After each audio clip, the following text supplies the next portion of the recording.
channel, and most importantly, the People's Channel. And we have here Terrell Gausha, middleweight contender, man. I want to say, congratulations, because I felt like, a lot of my friends, we all thought you won that fight. Hmm. It felt like it was nice to see some good boxing. But you have a hell of a career as far as your resume, and I wanted to get into it because I like to bring some shine when it needs to be shine. So Appreciate that. Yeah, for sure. let's start with how you even got into the sport. Man, so like go back when I was younger, man. I used to get into a lot of scuffles. I grew up in the hood. I was growing up fighting, and somebody told me, "Hey, man, you like to fight a lot. You might as well be boxing." You know what I mean? So I didn't really know where that was at. I was doing basketball, football, stuff like that. Then I just stumbled across a boxing gym, and then I tried it out because I always liked to fight. You had of your amateur background. Talk a little bit about that. What your accomplishments were.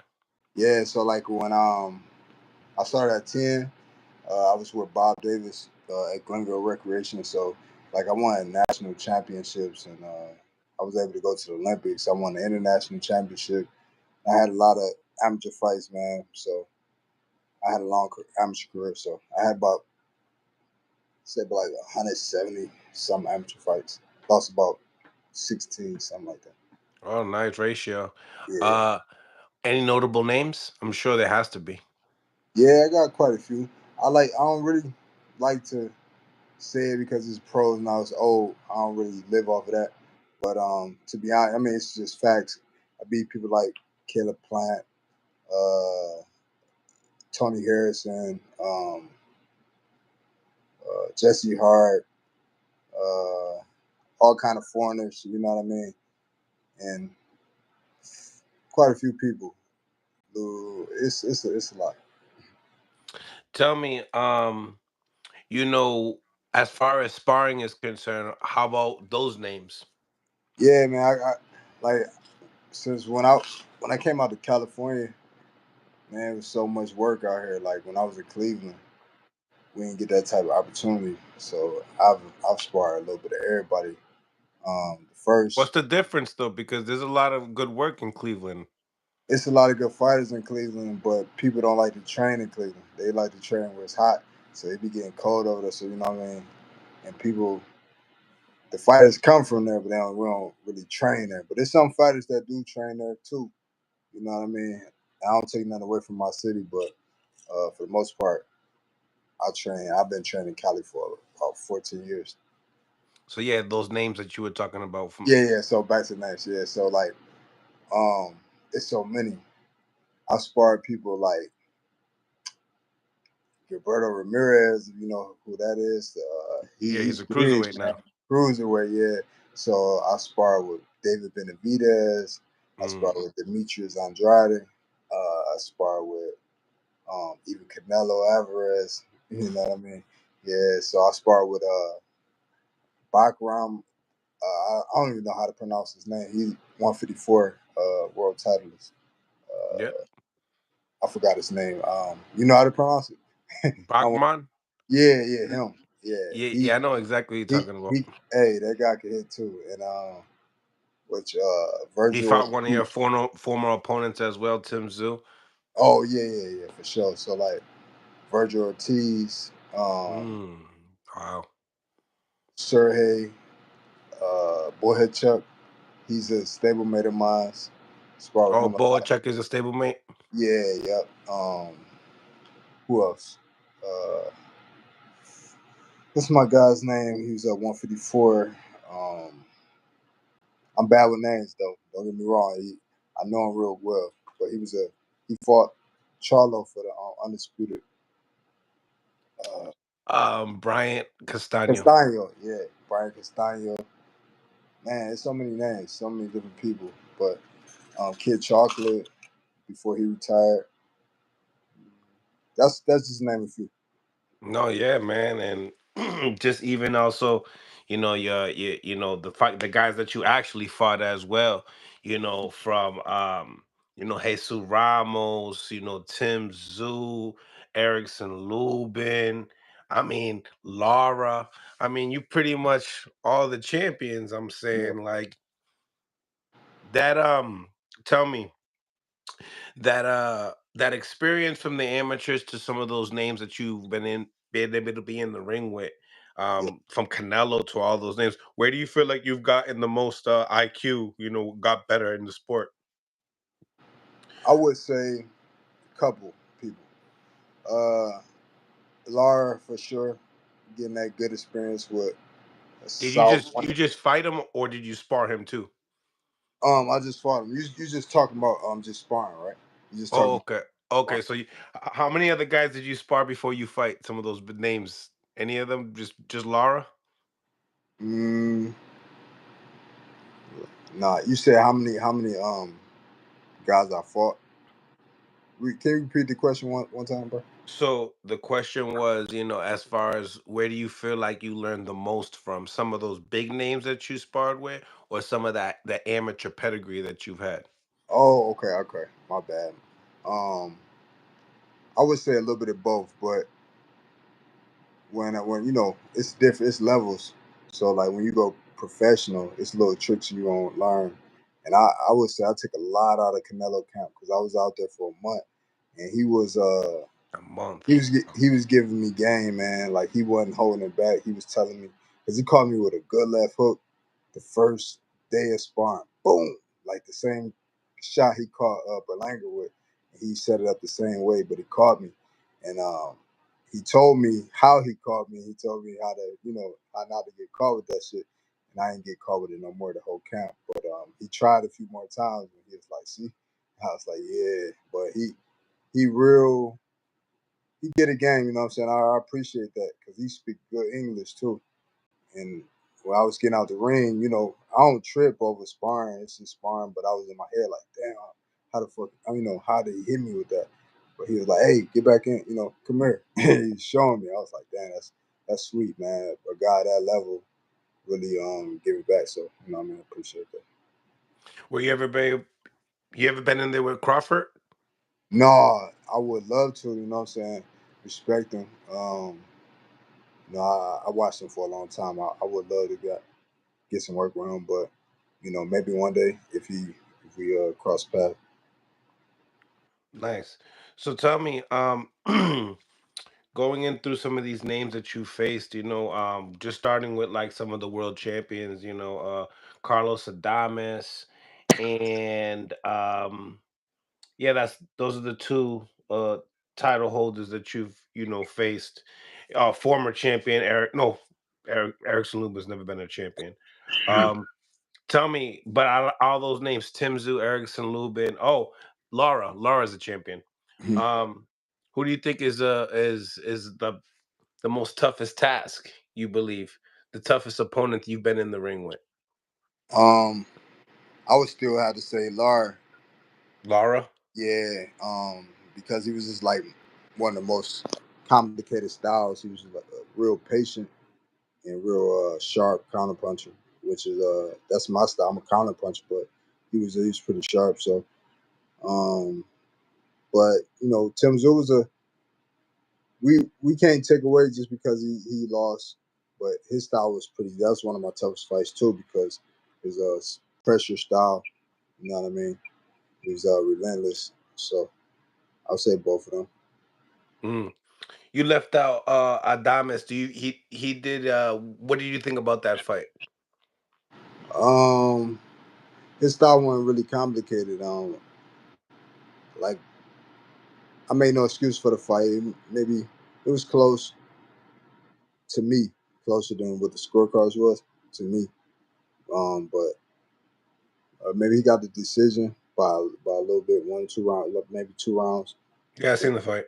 Yeah, maybe I would give him like maybe 2 rounds, but he wasn't really doing too much. As I kind of nullify his style, because he's more explosive, more dangerous. And then I feel like I trained 5 weeks for that fight, which I don't make excuses. But if I had more time, I think I would have really got him. I would love to fight him again. Yeah, is that one of the one fights that you would want to like fighters that you would want to rematch the most?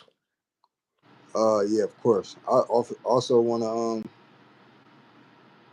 I also want to get in there with Lard too, because before he retired, maybe but I got to do the work. I got to be who they put in front of me.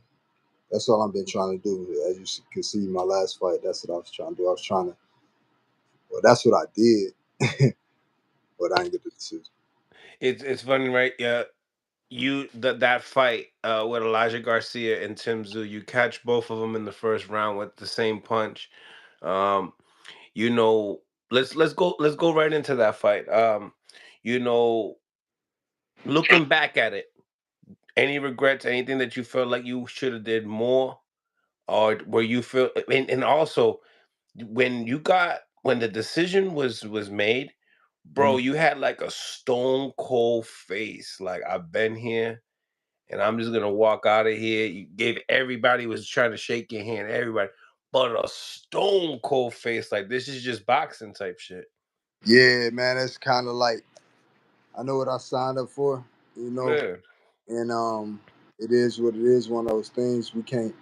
I ain't one of them type of people that what you call it, like play victim. You know what I mean? It is what Hmm. it is.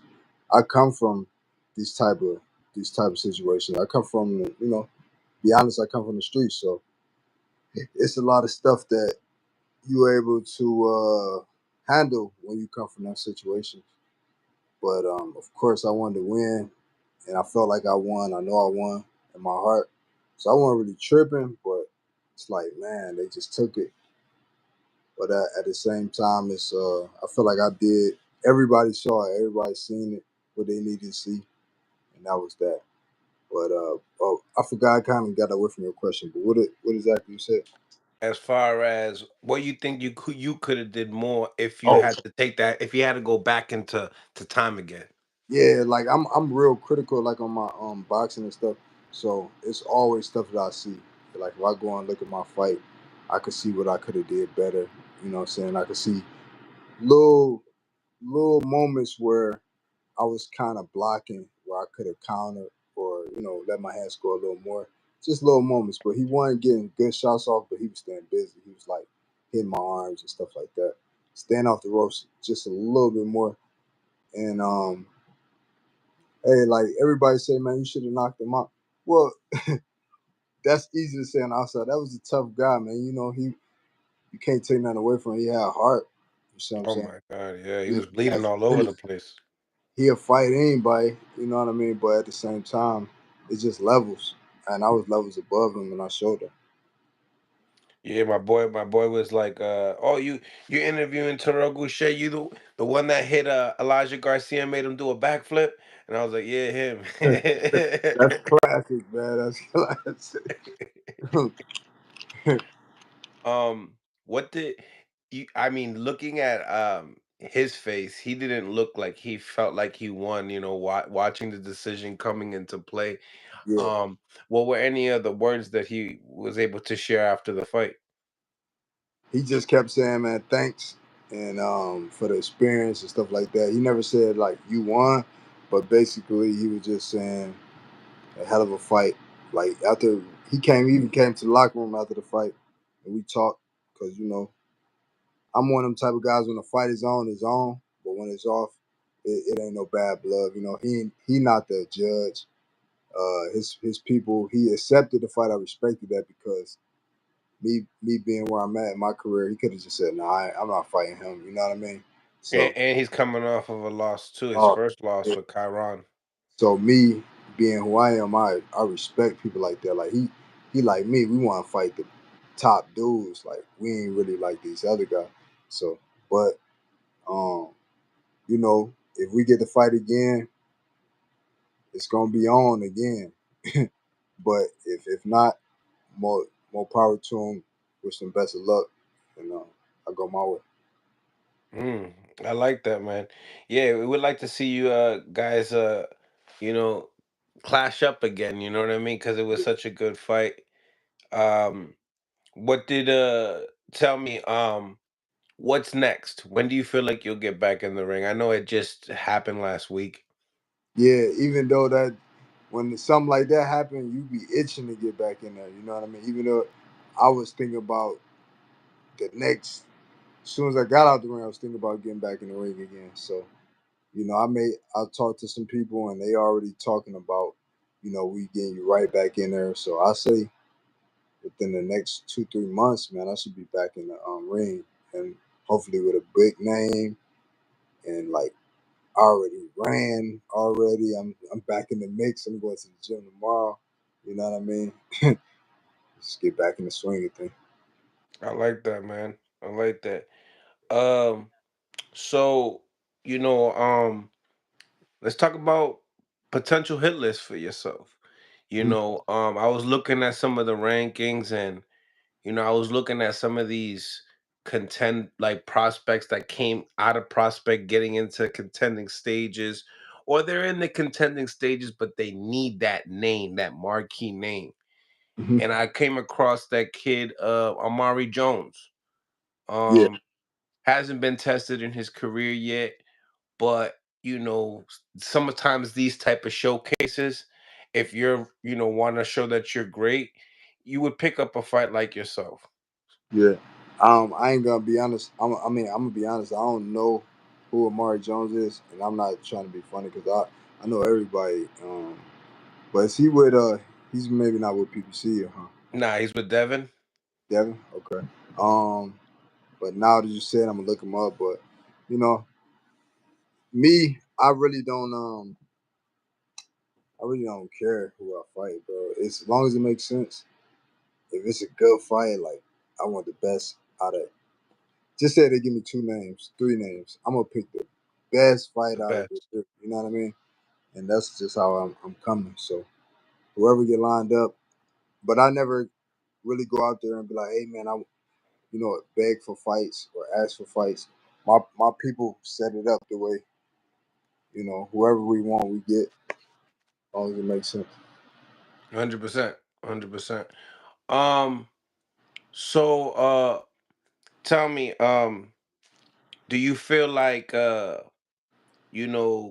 Alvarez, you've shared the ring with him. You said that you've learned some tips. Just being from 150, you was at 154 pounds, Mm, you're at 160 now. mm. Sparring guys like Canelo that's at 68. How do you feel like Terrence Crawford, plays, in a fight like that with Canelo? I think that obviously the weight do make a difference, but I think a person like him, you can't really, man, put nothing past him because I ain't gonna lie. I was like, when he fought Errol, I didn't think he was gonna do that though, bro.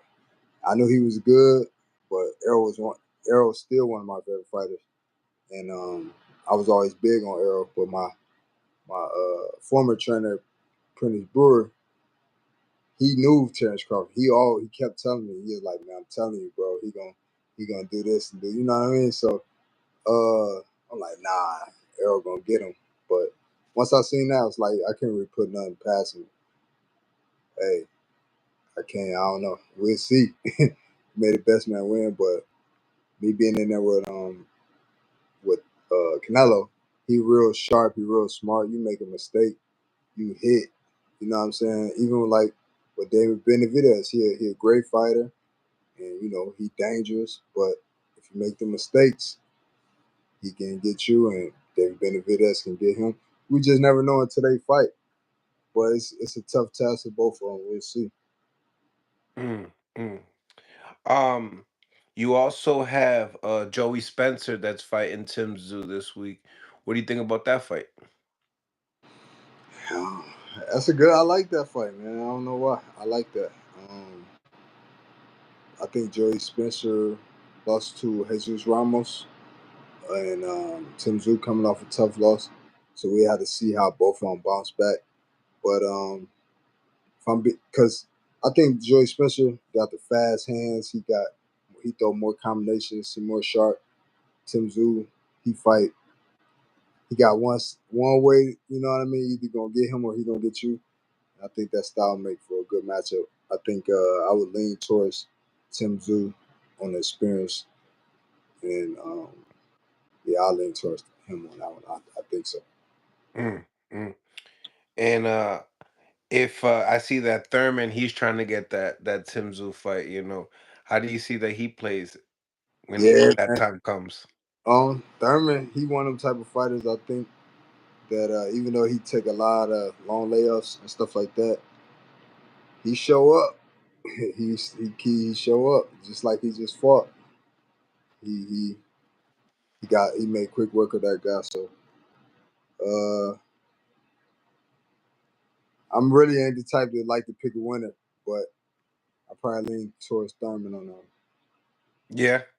Maybe yeah, but I do see one thing where I would see be the difference. Zoo throws some good body shots, and Thurman don't like it to the body, so we had to see. That's Yeah, that's a good point right there. yeah, yeah, That's a good point right there. I like that. yeah, You been in there with Virgil Ortiz too. He's all in the mix as well. yeah, You know, yeah, yeah. Who do you think is like the best you've ever been in the ring with? What, Canelo? yeah. I got Canelo? that. Yeah, just on the just super calm in there. You just kind of do what he want to do, and I'm used to doing what I want to do in the ring, and he just super relaxing there, man. It's like he's seen it all. He fought everybody. He fought Lara, Mayweather. You know, fought everybody really. To be honest, so he's seen everything. Mm. Um, what does Virgil Ortiz do good in the ring anyway? Man, that dude could hit, bro. Like he was fighting at 47 when I sparred him. I'm like, fuck, this guy 47, and he hitting like that. But yeah, he's just real strong, and he um what you call it? He just put a lot of pressure, mental pressure. He always in your face. He got some good skills, good body shots, but he just tough, man. He can punch. Yeah, you helped your stablemate out with him, right? Which one? Oh yeah, Um, what's my guy name? Bohajub. Boachuk. He Yep. he honestly he sparred with other guys to get ready for him. I ain't really getting ready for that though. Oh, okay. Yeah, You wasn't the cheat code. You wasn't the cheat code for that one. I ain't getting ready for Did him. you expect the fight to go that way though? Which After being able to share the ring with both of them, like, um I really didn't know because Bohajub he got a relentless style. He always in your face, and I've seen them two spar before. The sparring matches go pretty much how the fight went, and so I just thought it was gonna be a good fight. I didn't know who was gonna win, but I thought it was a great fight, man. I can't say that he got, I wouldn't sit up here and say, "Oh man, they robbed my boy," and I wouldn't say, um, but it was close with the two knockdowns. Maybe Boy, I thought by him being the champion that he got the nod, but hey, it is what it is. tell me, how do you see Virgil doing at 54? Like, with all these other champions, do you feel like he could dethrone some of these guys? Yeah, for sure, because he's just tough, But we have to see. Like one thing about it, you got to fight the fights to know. That's what boxing all. That's what it's all about. Because talking about it, we can say that, but styles make fights. When you get in the ring, when somebody get cracked, we'll see how they react to that. You know, um, you get cracked with a good shot. You know what I mean? You got people like Crawford who great finisher. When he gets you hurt, getting you out of there. So we'll see. Mm, mm, I like it. So you've been in there with Laura and Hadamis. If they had to unify, who do you think would win? Man, I don't know because we ain't seen a lot of Lara. We seen him fight Danny Garcia. Uh, I mean, I was surprised that he stopped him, but Lara just he a patient dude. We had to see, man. But I would, if I had to pick one, I would lean towards Lar. Yeah. Older, yeah, I would, but he getting older, Oh, and age ain't nothing but a number. But he's sharp, man. So Adamas ain't been looking too hot to me in his last few fights. you didn't like his last performance? He did good. He did. It was. I thought he won. And I don't take nothing away from him either. He a good fighter, but I just feel like it wasn't that it wasn't that good to me, to be honest. Yeah. Yeah, it was, but he won the fight for sure to me. What do you think about the unified champion Fundora, Fedora, Fedora. Sebastian Fundora, the one that Just, beat Erickson Lubin? um, he just probably hard to deal with, and he in good shape. But we seen him get demolished by what's the guy name? The one in Uh, Mendoza. Mendoza, yeah. So we do know he can vulnerable, he can get cracked, but he been doing his thing. He just handled his business. He handled his business this last past Saturday, and I take my hat off to him. He a hell of a fighter. He seemed like a good dude. So you gotta go in there and beat him. If I was at 154, I would be would love that fight. But he just super tall, and he's southpaw. What You he can did, make 54 now, still or no? no. I'm not messing with 54 because my body is different. I wanna grow all the way into 160 and make that my home. I'm not thinking about 154 no more. Nah, never. I don't think so. You been in there with my man Chiron? Caron, hey, that's funny because we both was in the camp with Canelo, and we stayed together. So I never knew him before then, but he a solid dude. We cool and everything like that. And we both said, man, I hope we don't have to fight each other, man. But if we do, it is what it is. I never been in the ring with him though, because we was just sparring with Canelo. We never sparred each other. That's what's up, though. Yeah, You seen this guy William Skull that Canelo's about to be fighting? yeah. I had like when I found out who he was fighting, like I looked him up. I never What knew you him think? before. I think he's slick and stuff like that, but I think just Canelo would be too much for him because he seems slick. He seems slicker than that. He seems slick, but he gonna get to him eventually. Yeah, Yeah, I think so. he don't got the punching power to keep him away. Not at all, man. Cause like that dude Canelo, man, his no what you call it, like no Diddy, but his dude neck so big, and he don't really get hurt. Like I hit him with some good right hands before. Like I hit him, what I thought was a good. That's my good punch. Yeah, right. Exactly. It's your money He punch. kind he kind of just like shook it off. I was like, damn. But we don't know. Um, we had to see the fight, but I don't see him doing anything with him. You think can Crawford can knock out Canelo? It's possible, but I don't think so. I mean, I don't see it, but like I said, I told you before, I don't put nothing past him after I seen what happened, with that fight with Spence, because Spence my boy, and I was riding with him, but I had to take my head off to him once he beat him. Oh, okay. So you have a relationship with Spence. Yeah, we tight. That's my guy. How's he doing? I ain't gonna lie, like I haven't talked to him in a while, but um, for the most part, he's good. He's good. I just want to hopefully he get back to it if he decide to. But overall, I just want to wish him the best with everything. 100%. 100%. If you had to play matchmaker, right, from 154 to 160, what's the fights that you would want to see 2025?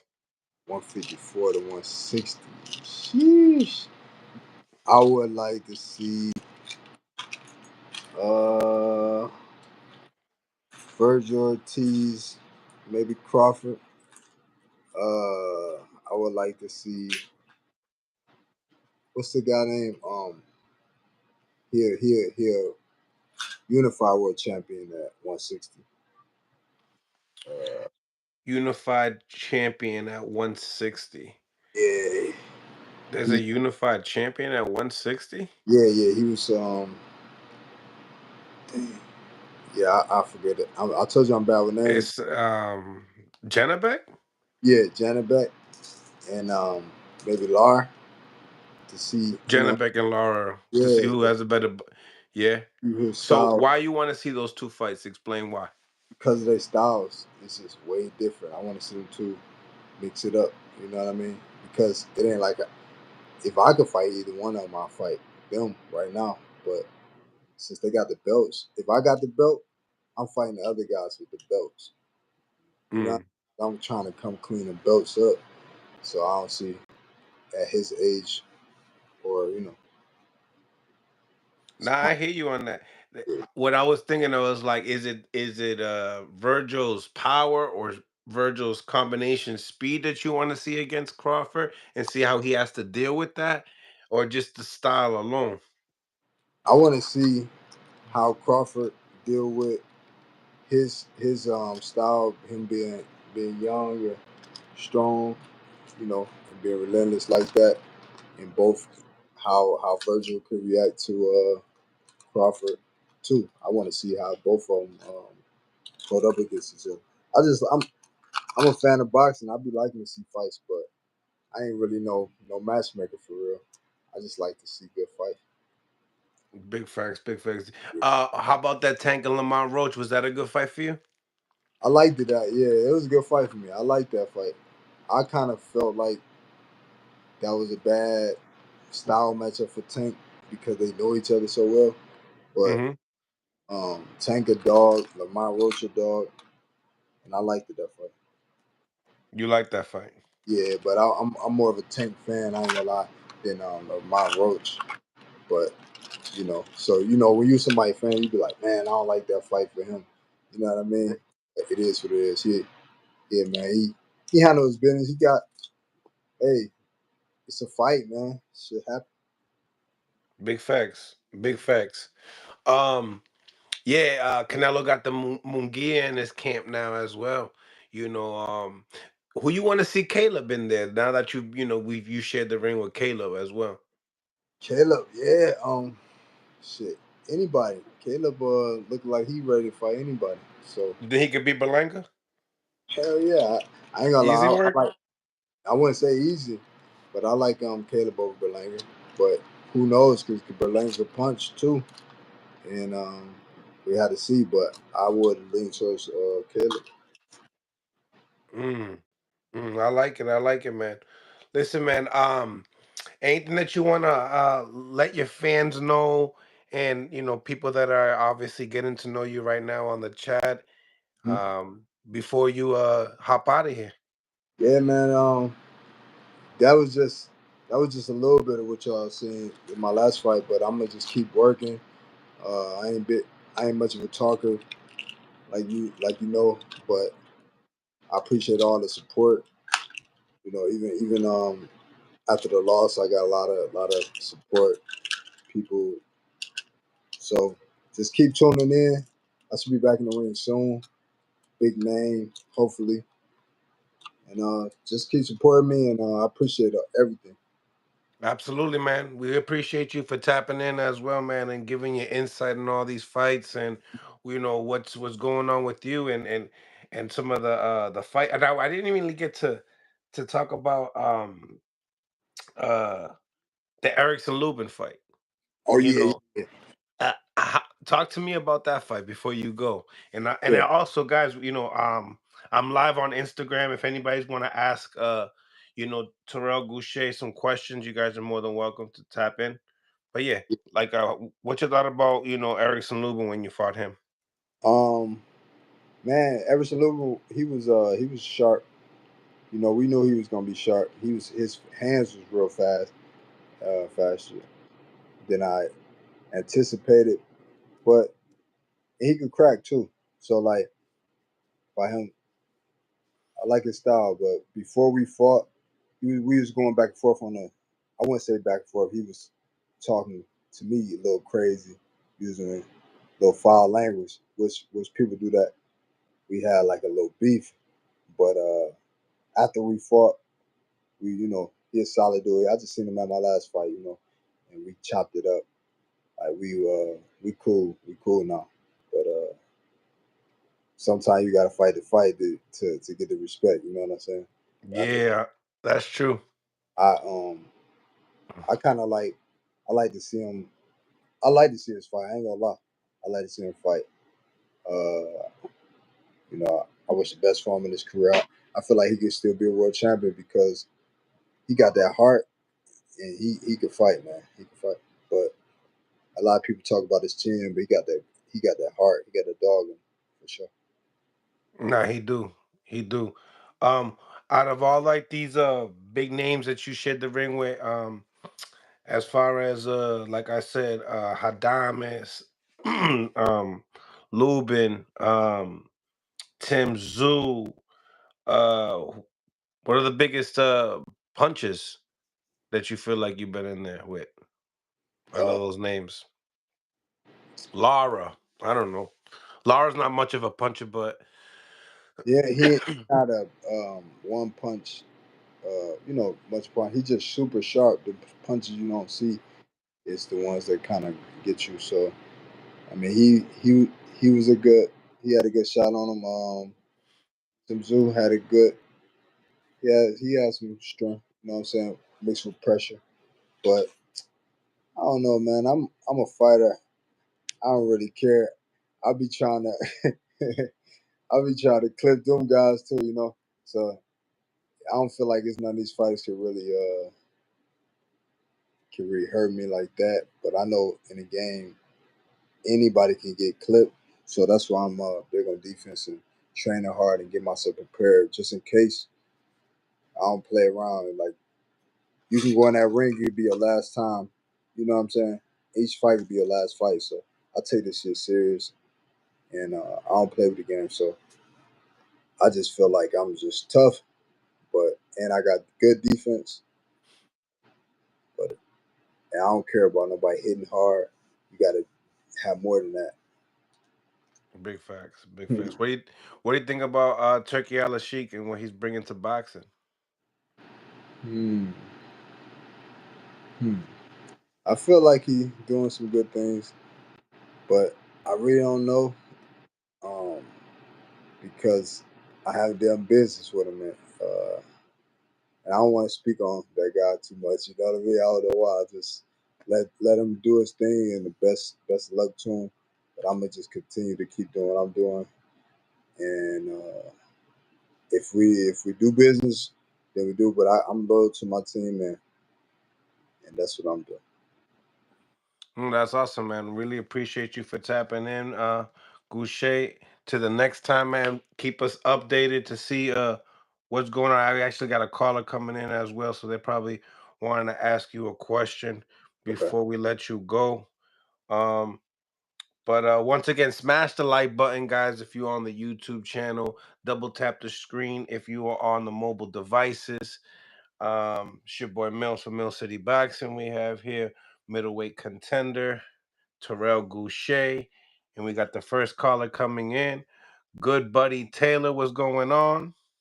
How you doing, bro? What up? Doing good. We're doing good. We're on the line with Terrell Goucher. Terrell Goucher? That's right. How you doing, Terrell? I'm good. You? I'm doing great. Come steady, baby. That's my word. How you feeling? You can I'm use it whenever straight, you bro. want to. Yeah. I'm straight. I just logged in. I ain't know what's going on. I ain't been listening to the conversation. Oh, no doubt, no doubt. Well, yeah, Goucher, man, I really appreciate you for tapping in. Yeah. And like I said, man, to the next time. Okay, man. Thank you, bro. You Appreciate got you. it, brother. Blessings, man. Yeah. What's going on, man? What's on your mind? Man, different man. A lot of shit is on my mind, bro. I love boxing. This shit been going crazy to me. I was like, think about that Edwin De Los Santos fight that you put out there yesterday. Yeah. Bro, that shit got me excited. A lot of people are excited. That's what we're talking about right now. I should have asked Yes, Terrell Goucher what his thoughts were before he left. But yeah, I got a poll right here. Who wins June 7th for the WBO title? Uh Edwin De Los Santos or Keyshawn Davis. We got over 54 votes. And yo, they only got 57% believe that Keyshawn wins that fight. The other 43% believes that Edwin wins that fight. Who you think wins that fight? I like about Edwin is he's a real boxer. You know what I mean? Mm-hmm. That one fight with Shakur will tell you a lot about him. The way he mixes up his punches. Sometimes he comes in with the right hook leading instead. You know what I mean? And for a southpaw, I mean it's gonna answer a lot of questions about Keyshawn. I can't wait. But Keyshawn, bro, he cut from a different cloth. I ain't never seen nobody like that kid. Like he different, bro. He an animal. Like you know how some fighters like you don't see that joy. Like you know they're doing it for a paycheck. I really think he like fucking people up. But I don't think he's just gonna come in there and beat up Edwin like that. Edwin got a real legit ass chance, bro. I like Edwin Levanto. I like what he was doing with Shakur. That whole fight was nice. What you thinking? You going with Edwin? You going with Keyshawn? Man, how you feel about it? To me, I think I'm very, very surprised that Keyshawn Davis is taking this fight on. Shit, me too, bro. It says a lot. It says a lot. Very surprised, man. I think this is a statement fight. I think this is I'm trying to prove to somebody that, or to the people, that I'm the best at 135. If I can't get Tank Davis in the ring with me, and if I'm not gonna fight my brother, then I gotta fight Edwin De Los Santos to prove a point. What you guys think? We got HLD in the building. What's going on, HLD? What's going on, guy? Hey, look, man. I had that the same thing you said right now is what I thought yesterday when I initially heard that this is happening, right? I told you. Right, but the way you thought about it. Oh, Keyshawn, surprised you took this guy, la la la. Right. Today I'm digesting this shit. Okay. And no, man, I'm not surprised. I'm not surprised. It's the perfect time to cherry pick De Los Santos after 2 years out of the ring, having a blood clot issue, been inactive. No, bro, he's inactive. He's inactive. Yeah, he hasn't been in the ring since 2023. He hasn't fought since Shakur. But all right, but hold on. So are we talking about? Is it a cherry? He's legit, but out of the ring for 2 years with a blood clot. I mean, sometimes Andy Cruz is number one. 5 years before he fought Hagler. Andy Cruz is number one. Why didn't you put Andy Cruz? I don't think that's gonna be a problem for Edwin. I don't think that's gonna be a problem for him. I mean, especially Keyshawn young, so I think that evens the fight out. Nah, man, they're about the same age. How old is De Los Santos? De Los Santos is young. De Los Santos is like 20, 23, 24. Oh, he's younger than Keyshawn. Shit. He's young. He's young. That's a bad. I don't want to guess at that. And I'm not saying that De Los Santos is weak. I'm just saying that at this time, but right now, if De Los Santos had a couple of fights in after this comeback, then I'd be like, Keyshawn picked up this dude. But look, Rivas is real. And the guy has an issue having the heart. What about for having that heart? Nah, man, let me stop that heart stuff. I mean, you gotta be in fight shape. Who else Keyshawn go fight? You got time. June 7th ain't enough time. Andy Cruz is number 1 in the division. Listen. Hold on. There we go. He's number 1. He's number 1 in the what belt is it? WBC, right? No, WBO. He ain't made no noise, bro. What, the silver joint? When Keyshawn was 19 in the amateurs, he was 24. And I don't give a fuck about the amateurs, because if you watch the amateurs, if I'm not mistaken, I don't care about the amateurs either. Kelly Pavlik at 17. Number 1. Don't talk over each other. Try not to talk over each other, fellas, because it sounds like shit. He's talking about other stuff about the amateurs. I'm saying Andy Cruz right now is number 1. And so he's ranked higher and more active than De Los Santos. So deserving of the fight. You just finished saying you do not care about the amateurs. And who has Andy Cruz that has he fought a top 10 fighter? He's number 1 for a No, no, no, no, no, no, no, no, no, no, no. Don't say that. You know better. You know better than that in boxing. You know better than that in boxing. This isn't the cherry picking show. This is not the drill trying to We're not.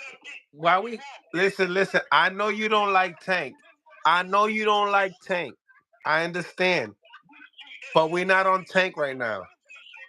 He is the most deserving of Yeah. all of them to get to that title shot.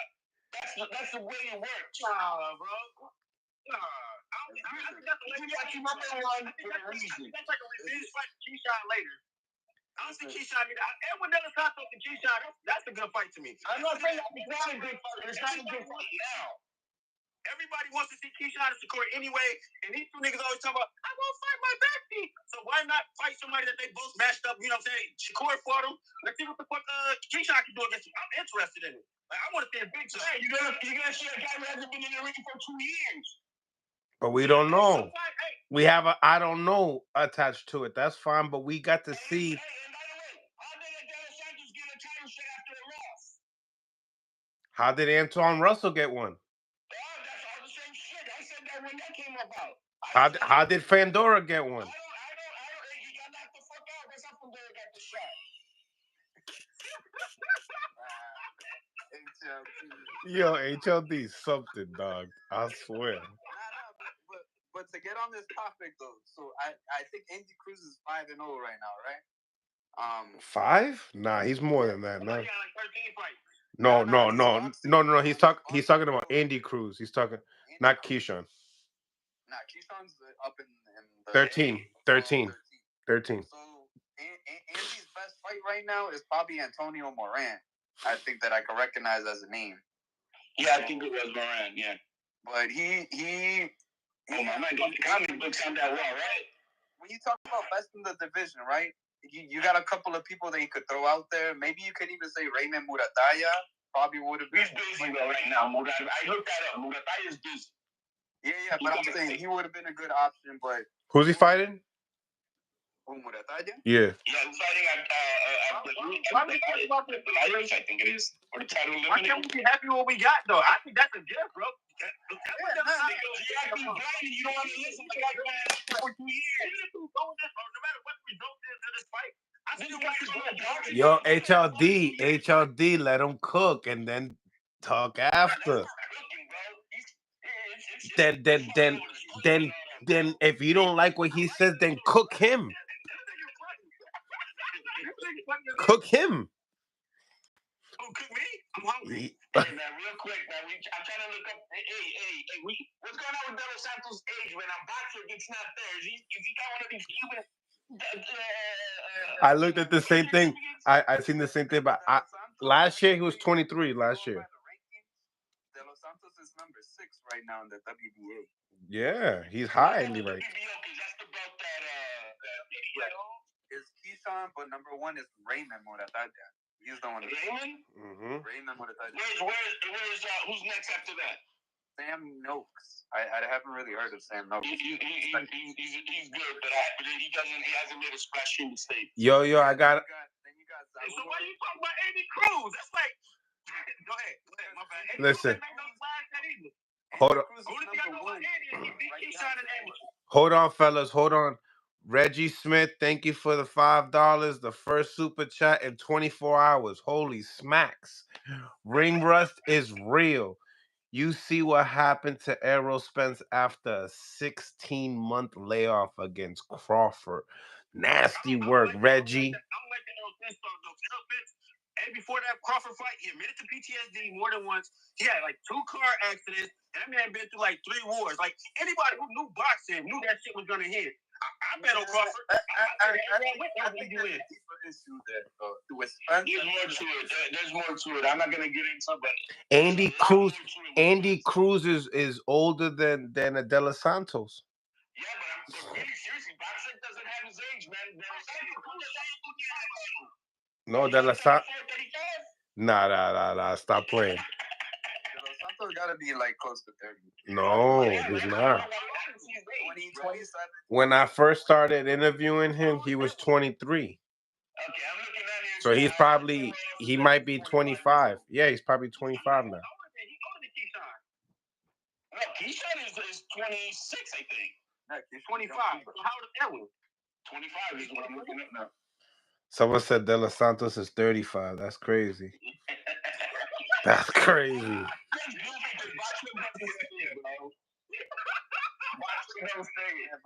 look, Keyshawn is 26, bro.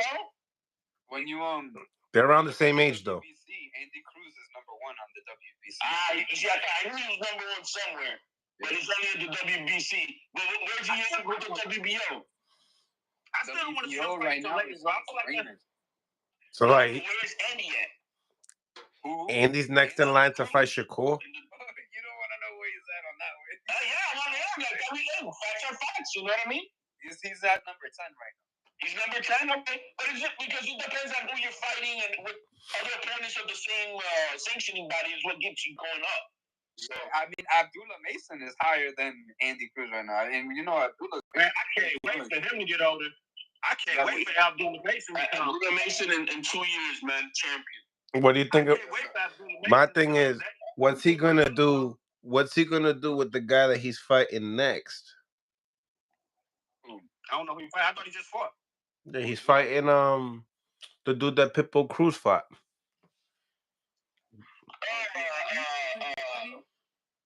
Giovanni.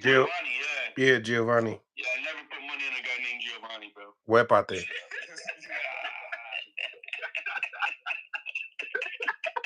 You wildin'.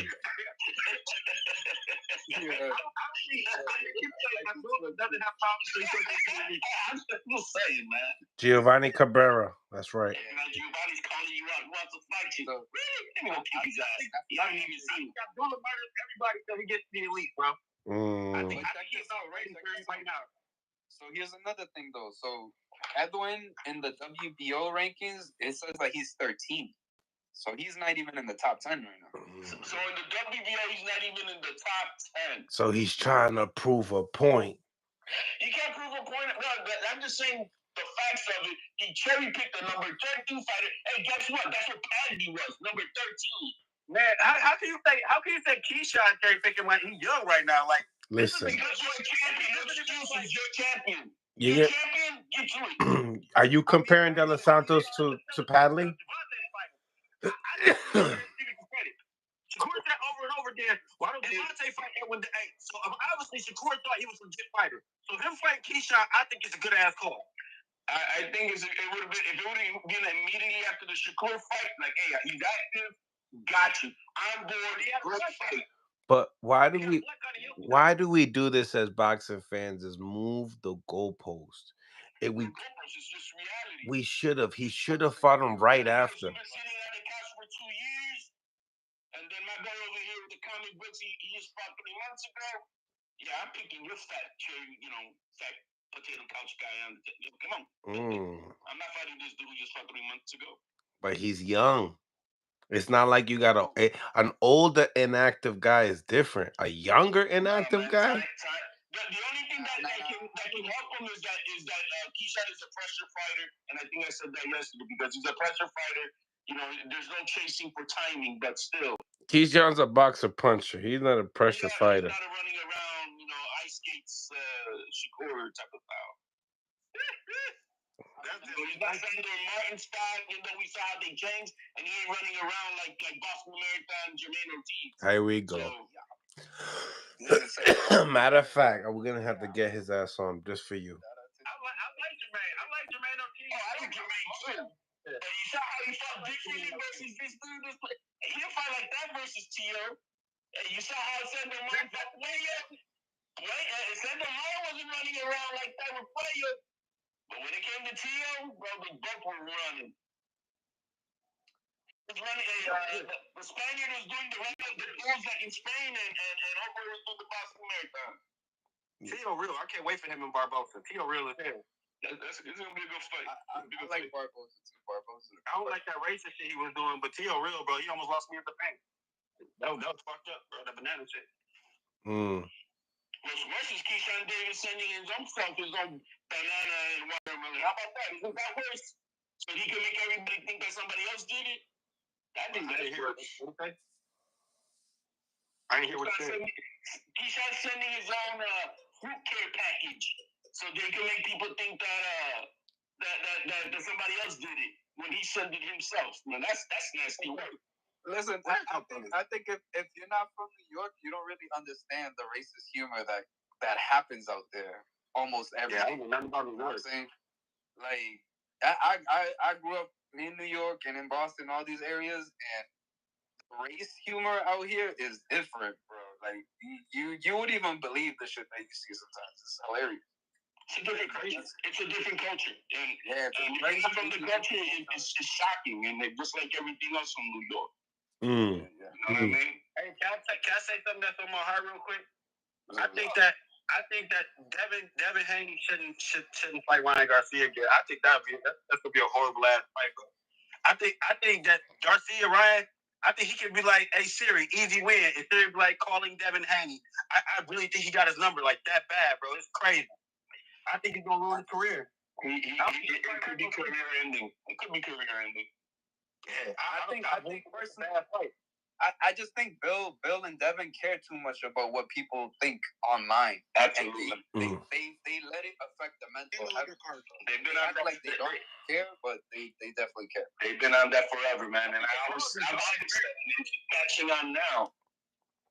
Now, I think Devin got to build his confidence back up. It's not even about Ryan. It's about the way that he Ramirez fight is not good for him, bro. But I'm saying, even with the confidence, I don't give a fuck what Devin did. I don't think he can touch Ryan. I think Ryan just got his number. Like, Ryan could just beat Devin. I think Ryan played that his whole life and knew it. Right. He said he got playing and he was drinking beer. I believe him. Ryan can affect a lot of people's, not only Devin's, he can affect a lot of people's, he's a strong motherfucker. You can't just take that away. When he lands, he's going to fuck you up. I don't care who you are. I mean, the rematch to me should still be really good. You know, if Haney ain't gonna be no rematch. Devin not gonna get past Ramo. Oh, he's not gonna get past Ramirez. Oh my goodness gracious! Don't let Bill Haney hear you.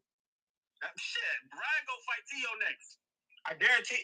Hey, with Robert Garcia, I don't give a fuck what nobody say. If anybody attending that Robert Garcia Academy, I done seen this man turn like brawlers in the real. What he did with Madonna against Mayweather, bro, was fucking amazing to me. He turned Madonna into like a real fucking boxer. Or look what Virgil Ortiz just did against Madrimar. That shit wasn't supposed to happen. Did you say Madonna a real boxer? Marcos Madonna, right? Marcos Madonna? Didn't Robert Garcia train Marcos Madonna? Yeah. Towards the end of his career, he did work. At the both fights against Mayweather. Yeah. But he's not like he came in with like that Lucio shit, right? Telling him to get dirty in the corner. But if you watch that second fight, the way Madonna fought, bro, he came out like a real shit. I think he like not one of his two teeth out that fight. When they was in the corner, like the way he was boxing was nice. And like I said again, what he just did with Virgil Ortiz, I don't know. I believe in Robert Garcia, bro. And Ramos, I don't think he won them fighters. Trainer of the year. Trainer of the year. Ramirez? And what am I saying? Ramirez? I'm saying the wrong name? My bad, bro. My bad. I'm bad with names. I know the fighter, though. I know all them Latino names sound the same, you know what I mean? I think Ramirez and Haney are both kind of at the same level mentally. Like the platinum part. Yeah, they both made a lot of money, and it's very hard to get out of bed when you're already a millionaire. You know what I'm saying? Regardless of what people say, you got to be really motivated to get out that bed. Especially in Ramirez. Shout out to Broadway. Broadway in the building. Los Dominicanos in the building. I still just think, I don't know, right? I don't know. I think Ramirez has a real good shot. I don't think it's the greatest fight for Devin right now. I think they should pick somebody a little easier than Ramirez, even Ramirez. Ramirez is only 32 years old, and he's looked kind of sloppy, in the last few fights. And I don't know if it's because he's been hitting the beer bottle a lot or whatnot during time off. But at 32 years old, if he could bring in an A game, good buddy Taylor, appreciate you for tapping in, bro. For Devin, at his best. If not, it could be like a Regis Prograde Devin Haney type of fight. That's kind of what I was thinking of in my head. Yeah. But if he could bring his best, because he's only 32. Real quick, we had Shakur Stevenson respond to our interview that we did with Panda yesterday. Breaking news. You know, so why do you think it was too soon? That's what the other party said. Too soon, you know. So Shakur won the last fight. We were supposed to fight Saudi Arabia May 4th. Somebody said it was too soon. You know, so. And Saudi, bro. May 4th? Yeah, the Canelo undercard. Wow. Wow. Breaking news. Breaking news. So tell me. What's your thoughts on that? I'm gonna read off of what Shakur said as well, because he did not. When you finished it, He said Shakur Stevenson says that's cap. I never heard one thing about that. Come on now, Panda, hit my line. We can make it happen any day they want to.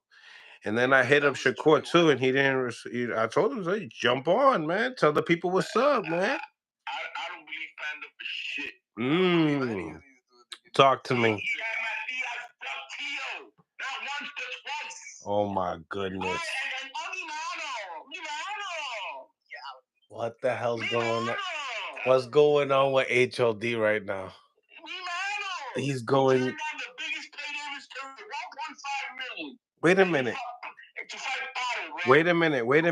Wait a minute. Tio also turned down a Matias fight for the highest pay of his career. That's more than 1.5. No, that's wrong right there too. Stop it. That was the story too. That's the truth. That's the truth. That's the truth. And Tio said it too. Yeah, that's what Tio said. He wasn't on his level. He's not his level. Tio's got a $30 million contract right now, so what's he even playing with Matias? Oh, ¿qué pasó? 30 million. We ain't hear that. ¿Qué pasó? How? It's really about winning. How he do that? How he do that? And he only posted a $1 million balance on his in his. Oh man, if you fall for the trolling, bro, you saw what he's wearing. You saw what he's styling. Papa. He's only got $1 million, right? 30 mil. I'm not gonna front. If I got one of them, I'm not gonna talk about, oh, I never made $1 million or nothing like that. He knows how to play you guys like a sucker. Nah. He playing you like a sucker. Nah, bro, I know too. He playing you like a What sucker. think about that fight though, Barboza and Tio? It's a good fight. I think Barboza's earned it. You know what I mean? So it's a different. We're at a different category right now from what it was 3 years ago, 2 years ago. He's earned his spot. You know what I mean? He solidified #1 spot. You know, it's not like only because I'm there. No, I'm there because I fought this guy, and this guy. And so he's earned the shot, and I think it's a good fight. I think she was going to smoke him, but it's going to be a good fight. You know, I like the fire that Barboza is bringing. It's going to, makes it entertaining, and whatnot. So that's where I feel like boxing's kind of lacking right now. Like I want to see more violence, even before the fight starts. Yes, right. Let's see some crazy shit. La bofetada we heard, bro, that was beautiful. I mean that smack was light, but he should have. He has the speed to make a real slap happen. I just think that one was for show, though. You're talking about a smack. I've been there. Do you see Barbosa's face? Nah, I didn't see it after why. Bro, he got 3 finger marks, bro. Stop playing. Yo, listen. Barboza, hop on this call, bro. Bro, not lying, bro. I'm gonna tap him in. Matter of fact, I'm gonna tap him in. Matter of fact. Barboza, come on this call. Tell him Tio he slapped you like that, bro. Bro, put the picture of Mills. You know you got it. Yeah. You know you got it. I don't got it. Bro. I don't got that shit. Just go to my ex, bro. I got my ex. I got it out there, bro. What Ryan knocking out Rolly? Early. Within 5 sounds decent. 5, 6. I got a feeling it might go to a decision. Yo, what happens if Rolly stops Garcia, bro? Yo, that shit would be. That'd be what the fuck? What about if they all lose, bro? Devin Haney loses, Ryan loses, the rematch is on Terrell. Now Tio's stuck like, man, I don't got no Ryan Garcia for later on. And then we gotta deal with Richardson Hitchens fighting Arnold Barboza. And he's over here saying that I'm gonna go buy a G-Wagon with that easy money and all this shit. I gotta deal with this. Tell Richard to shut up. Here it is. Here's the audio. Cause you know I had to get. See, I got that shit. Not no DK slap mark or nothing like this. Fucking, I don't even know. This cop son sending pink diamonds, son. Easy, man. That's free money. But listen. Here we go. Damn, bozo. I fight you. I might just go cop some silly shit. Just because, fine, he was free money. I made back truck. A fucking, I don't even know. This cop son silly. A pink diamond, son. Easy, man. That's free money. But listen. 2025, we turn it all the way up. Jay, what you about to see the official Terrell's performance? I didn't watch it. I knew he was gonna do what he was gonna do with that bump, so I ain't really watching. He ain't changed nothing.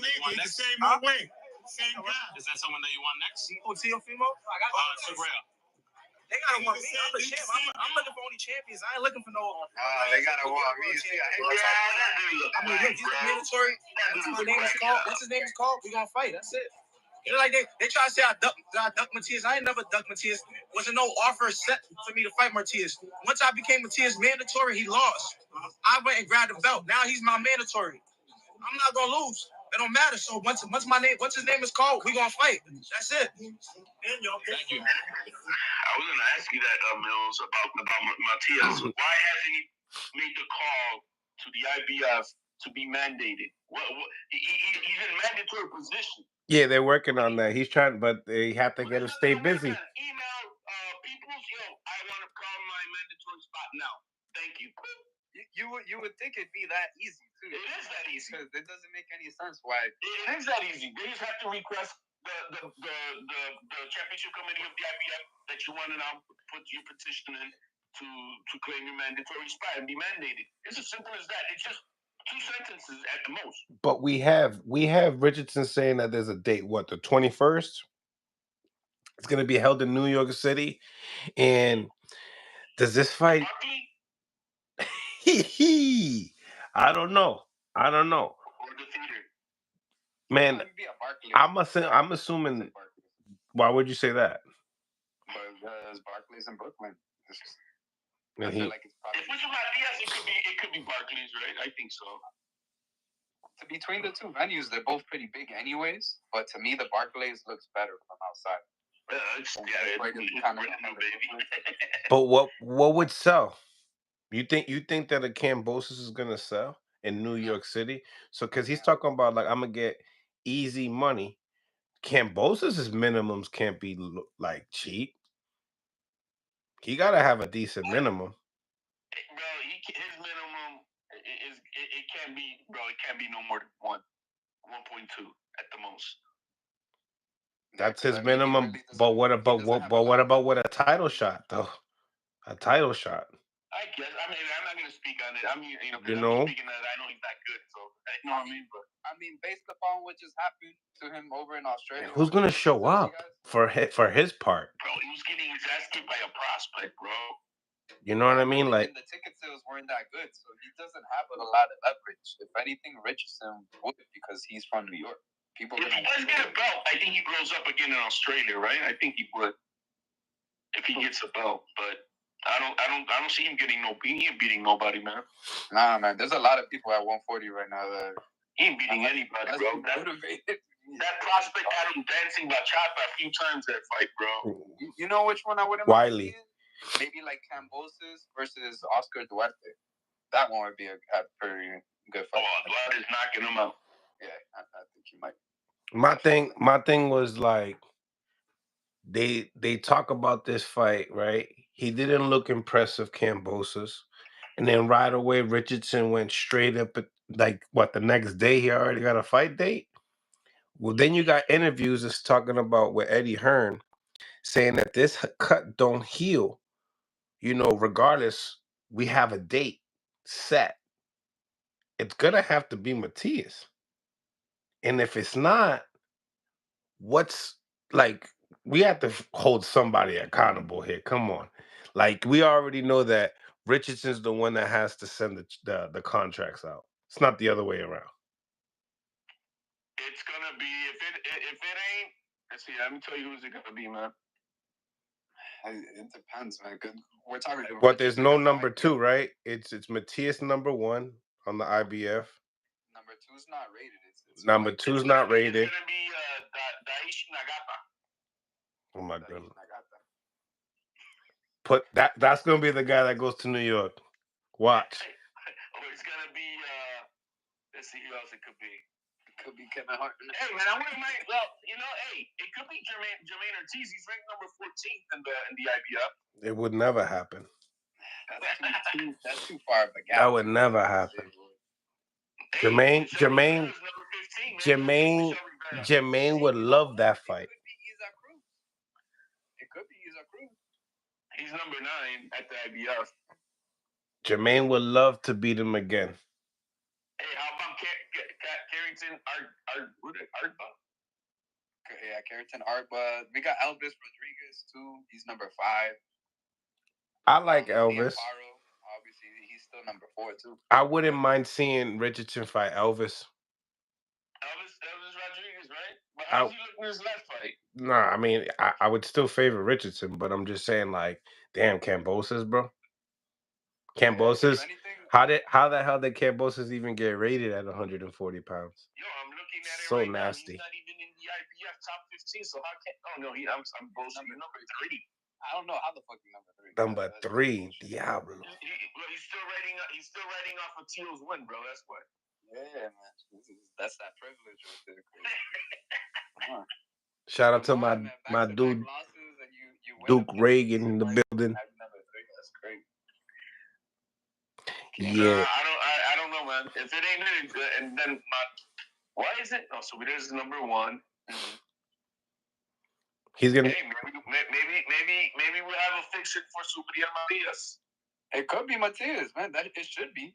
And technically, yeah, it should be him. He's looking for a fight right now too. So why can't it happen? You know what I mean? So there's still plenty of time in the year too. But they're saying Keyshawn Davis versus Edwin De Los Santos. That's going to be the test that you need to see right there. David Sparks, what's going on, Flat?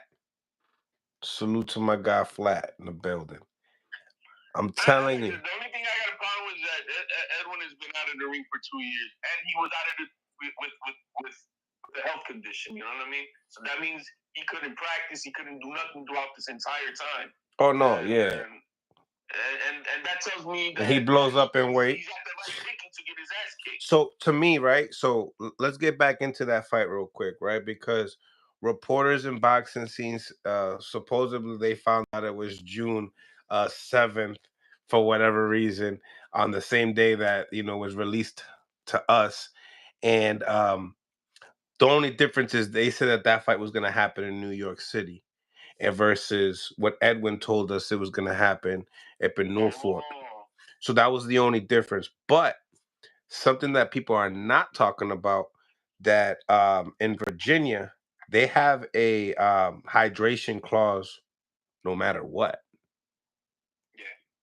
So there's a 10-pound rehydration clause in you're right. Virginia, no matter what. So does that benefit Keyshawn for being so big? I mean, does it not benefit him because he's so big? Or will it be worse for Edwin because he's not active and because when you lose your weight quick, you'll gain that shit, like you'll hydrate real quick once you start sipping water, and it'd be like not good. It's not a good weight cut. Edwin is like one of those heavy bone motherfuckers, bro. He's not a thin guy. Oh no, my man gets to like 180. You know what I mean? Smashing it. No, chichando con cojones en DR. You know what I mean? Presidente con cojones. How tall is De Los Santos, man? He's listed at 5'8". I don't know, man. Keyshawn like 5'9", no? 5'9". Yeah. Bro, I know Keyshawn goes up, bro. He blows up to about 160 on fight night. Yeah, I think that's crazy. I mean, you know what I mean? So yeah, 135. I think maybe after this we might not see him fight at home no more. You know what? You might be right. And if he can't fight, if he can't do the rehydration, then that's probably why he's going to fight in New York if he decides to fight in New York. Well, at what time is the But he already sold 10,000 tickets already at home fighting. But the rehydration, if it's a morning rehydration, then it's not so bad. It's 8 o'clock. Yeah, 8 o'clock in the morning. That's same. That's So then you have from 8 the o'clock to same 7 day. o'clock to hydrate, bro. The same day. Yeah, you got 12 hours to hydrate another 15 pounds. Yeah, and you got to look at it that Edwin has, I guess you could say from now until June to get ready. So he has plenty of time to lose all that weight and still kind of manage it. Yeah, the time. What worries me is his ring rust, really. Yeah, you got to say ring rust. Yeah, yeah. But like I said, it's not he just young. The ring rust, but it's really the mentality. Like, are you coming to this fight just to get a payday, or are you coming to win? Key thing, he's a threat, though. He's a threat. There's very few 135 pounders that are threats. You and I were gonna have a race, right? And my 760 Li D12 is badass. 400, 450 horses, whatever. You coming in with your V8, whatever, Mustang, and we're gonna get to the line, but then I find out that I got, 5 cylinders misfiring, but you got your V8 all day. Who's gonna have the advantage? You are. Yeah, because no matter how much of a threat I could have been running on all cylinders, but I'm not because I'm not running right. And that's what's gonna happen with Edward. He's a name. He's a threat when he's at his best. But is he gonna be a threat now? We're also that's kind of our assumption, because we've seen fighters come back even after a long layoff and they look fine. Sometimes the time is what you need. So it could be good for Edwin De Los Santos to come back. He didn't even fight versus Shakur.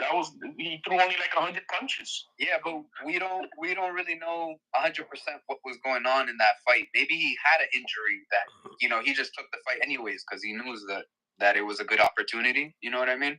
You gotta take it regardless of what's going on with you. Yeah, Cello said that there was something wrong as well. Yeah, I'm not saying that that's the excuse. Like he got hurt a little bit in training camp.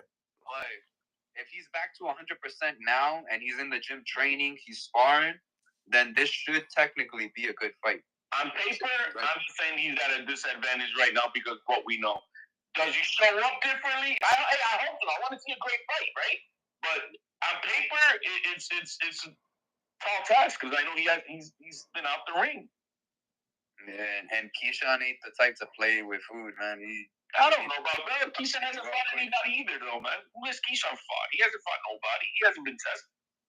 Nah, I can't say that anymore. I feel like who he been tested with? 2 fights ago, but who he got tested with? I mean, look at his recent fights. You can't say that he's been no test, bro. Crazy test, but he's better caliber opponents than some of the recent guys that have fought. He fought better opponents than Andy Cruz. Yeah, better opponents than Shakur recently. Technically, if you really look at it. Not really. No. No, not that far, about but. The same. I mean, we got Padley. Padley's the only guy that came in like a last-minute deal. I mean, yeah, we don't want to talk about recent opponents. That's nasty work, right? That's what I'm saying. Recent opponents is that's just one recent opponent. After that, he's done pretty good. Comparing that everybody's ducking him. Listen. Shakur has fought guys like Oscar Valdez, Jamel Herring. I mean, top guys, man. We can't just because they're coming in from a lower weight class. He's been tested way more than Keyshawn. A lot more. That's what I'm saying. Way more. Shakur's been way more tested. He's 3-division champion. Let's respect it a little bit. I respect it a lot. I just know that when he hit 135, it's like you turn on the lights and all the cockroaches are scattering. They don't want to fight this guy. Who? You know what I mean? And that's just been the truth. Who doesn't want to fight who? Tank, Loma, because he's got all those issues. I don't think he's afraid of them, but it's just all the issues going on with his life. But then there's a but there's a. Don't want to fight him. Yeah, but there's a lot of things going on. I mean, like for instance, like do you not believe that, for instance, Shakur might not want to take certain fights right now because of his hand? Well, I mean, if he doesn't now, he's never going to take them, because of the hand. I mean, I don't know. He came in with his hand swollen in Saudi Arabia, and he came out even more swollen after.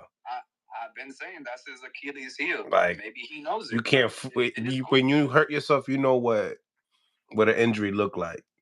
Yeah, but I feel like that's kind of why maybe some of these fights will never happen. Maybe that's the reason why when we heard that interview with Eddie Hearn and saying that Shakur Stevenson's team is not entertaining any Tank Davis offers, you don't think maybe that has something to do with it? His hand?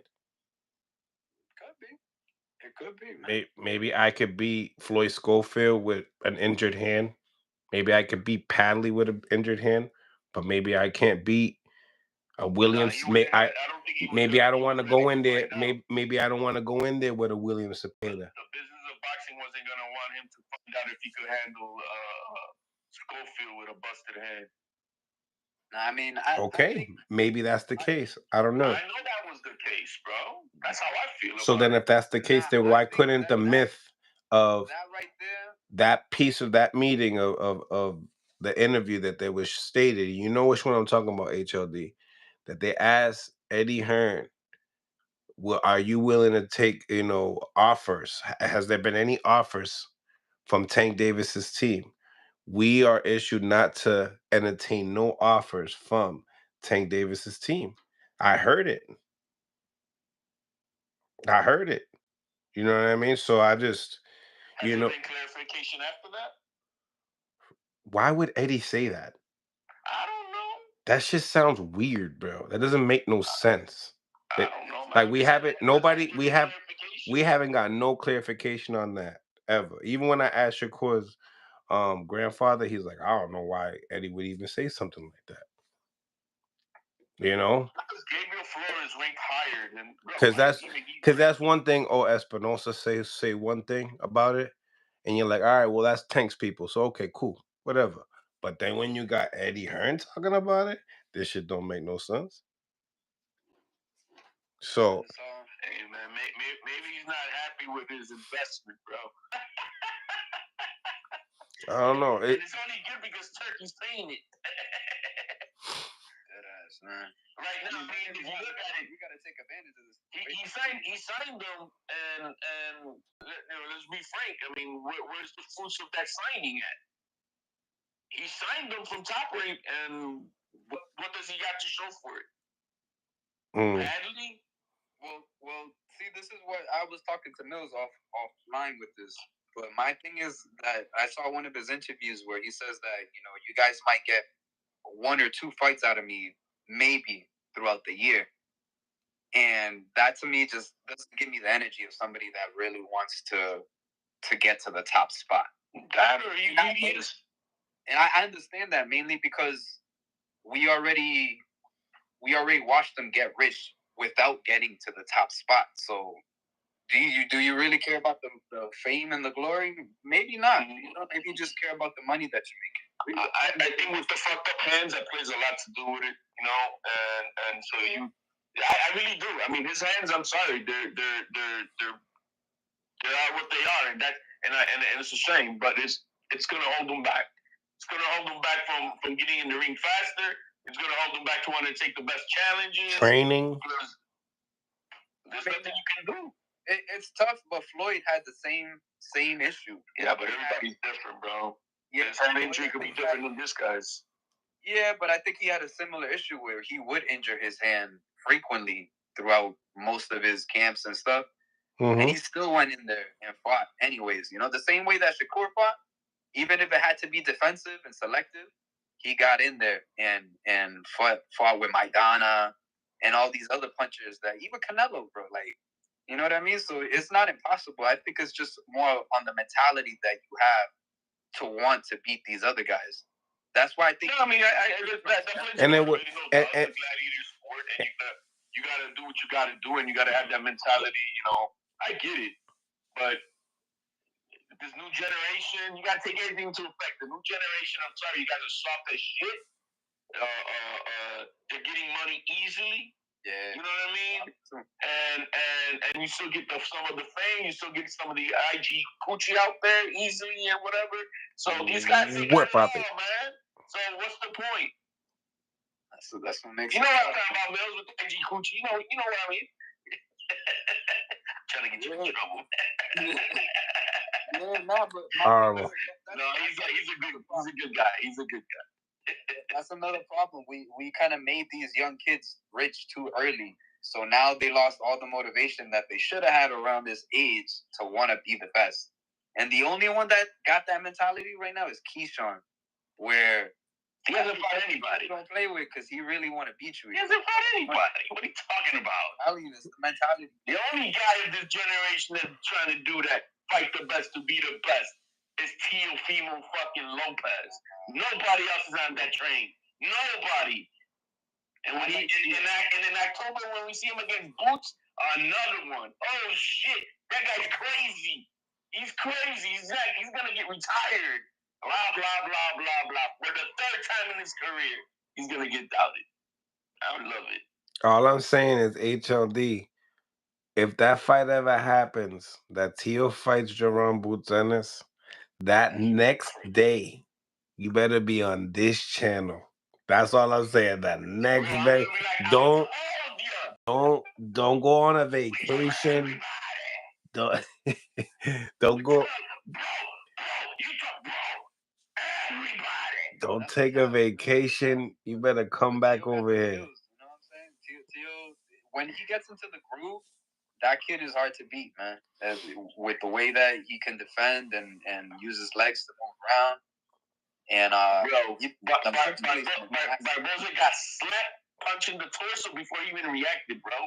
And nobody saw that torso punch, bro. He got punched in the chest. And Tio looked at him in between and said, "What now?" Bruce Lee style. Tio going hard with the promotion. Tio need to worry about Barboza. That's for sure. Hey, we on that, man. He got to worry about Barboza. We on that. I don't know, man. This fight right here, though, with Keyshawn and Edwin De Los Santos, you're shitting on it way too much. Way too much. I'm only calling it the way I see it. I seen. My man has been on the couch for 2 years, man. That's nasty work, bro. We want to see competitive fights. I do too. Don't you want to see Keyshawn in there with a threat that like a threat? Hey man, Murataya is not too late. Tell him, yo, don't pull out that fight and come fight Murataya. That's not a bad fight, but when I did my interview with Keyshawn, Murataya has a route. He got to get a title. He got to get a title to unify with Keyshawn to make that fight one of their generation's big fights. Murataya is number 1 at the WBO right now. Great. So fight him. I mean, De Los Santos number 13, man. I mean, I would have rather see that versus. I mean, definitely would like to see that versus a lot of other guys that like, especially Andy Cruz. Andy Cruz ain't do nothing for me to really want to see that. Andy Cruz is number 10, like Oboy said, he's number 10. Maybe he'll fight John, number 15. Because his style is not a threat to Keyshawn like that. It's a point system. No, I think the pro style now of Keyshawn could overwhelm Andy. That fight's not gonna satisfy you as a consumer. No, it's not. I feel like it would be a quick fight too. So. No, it's gonna go the distance. It's gonna go far, bro. It's gonna go it's gonna be just like the amateur show. You know what I mean? My thing is with Keyshawn. Keyshawn's feet are not the best. He don't got the best feet. You know what I mean? One thing that we do know is Andy Cruz got some amazing feet. You know what I mean? And he's a good boxer, man. And Edwin, and that's why I'm very surprised that, you know what I mean, Keyshawn wanted this fight too, because I'm telling you, this guy got great feet too. Edwin, si no está escuchando, man, espero que esté ya corriendo, bro. Quiero millas y millas corriendo la montaña. No quiero. A sudar a todo fuerte, necesito 10 millas diarias. Listen, I'm hoping that Edwin, every single time we see him and he's laying down in the couch, I really hope that it's.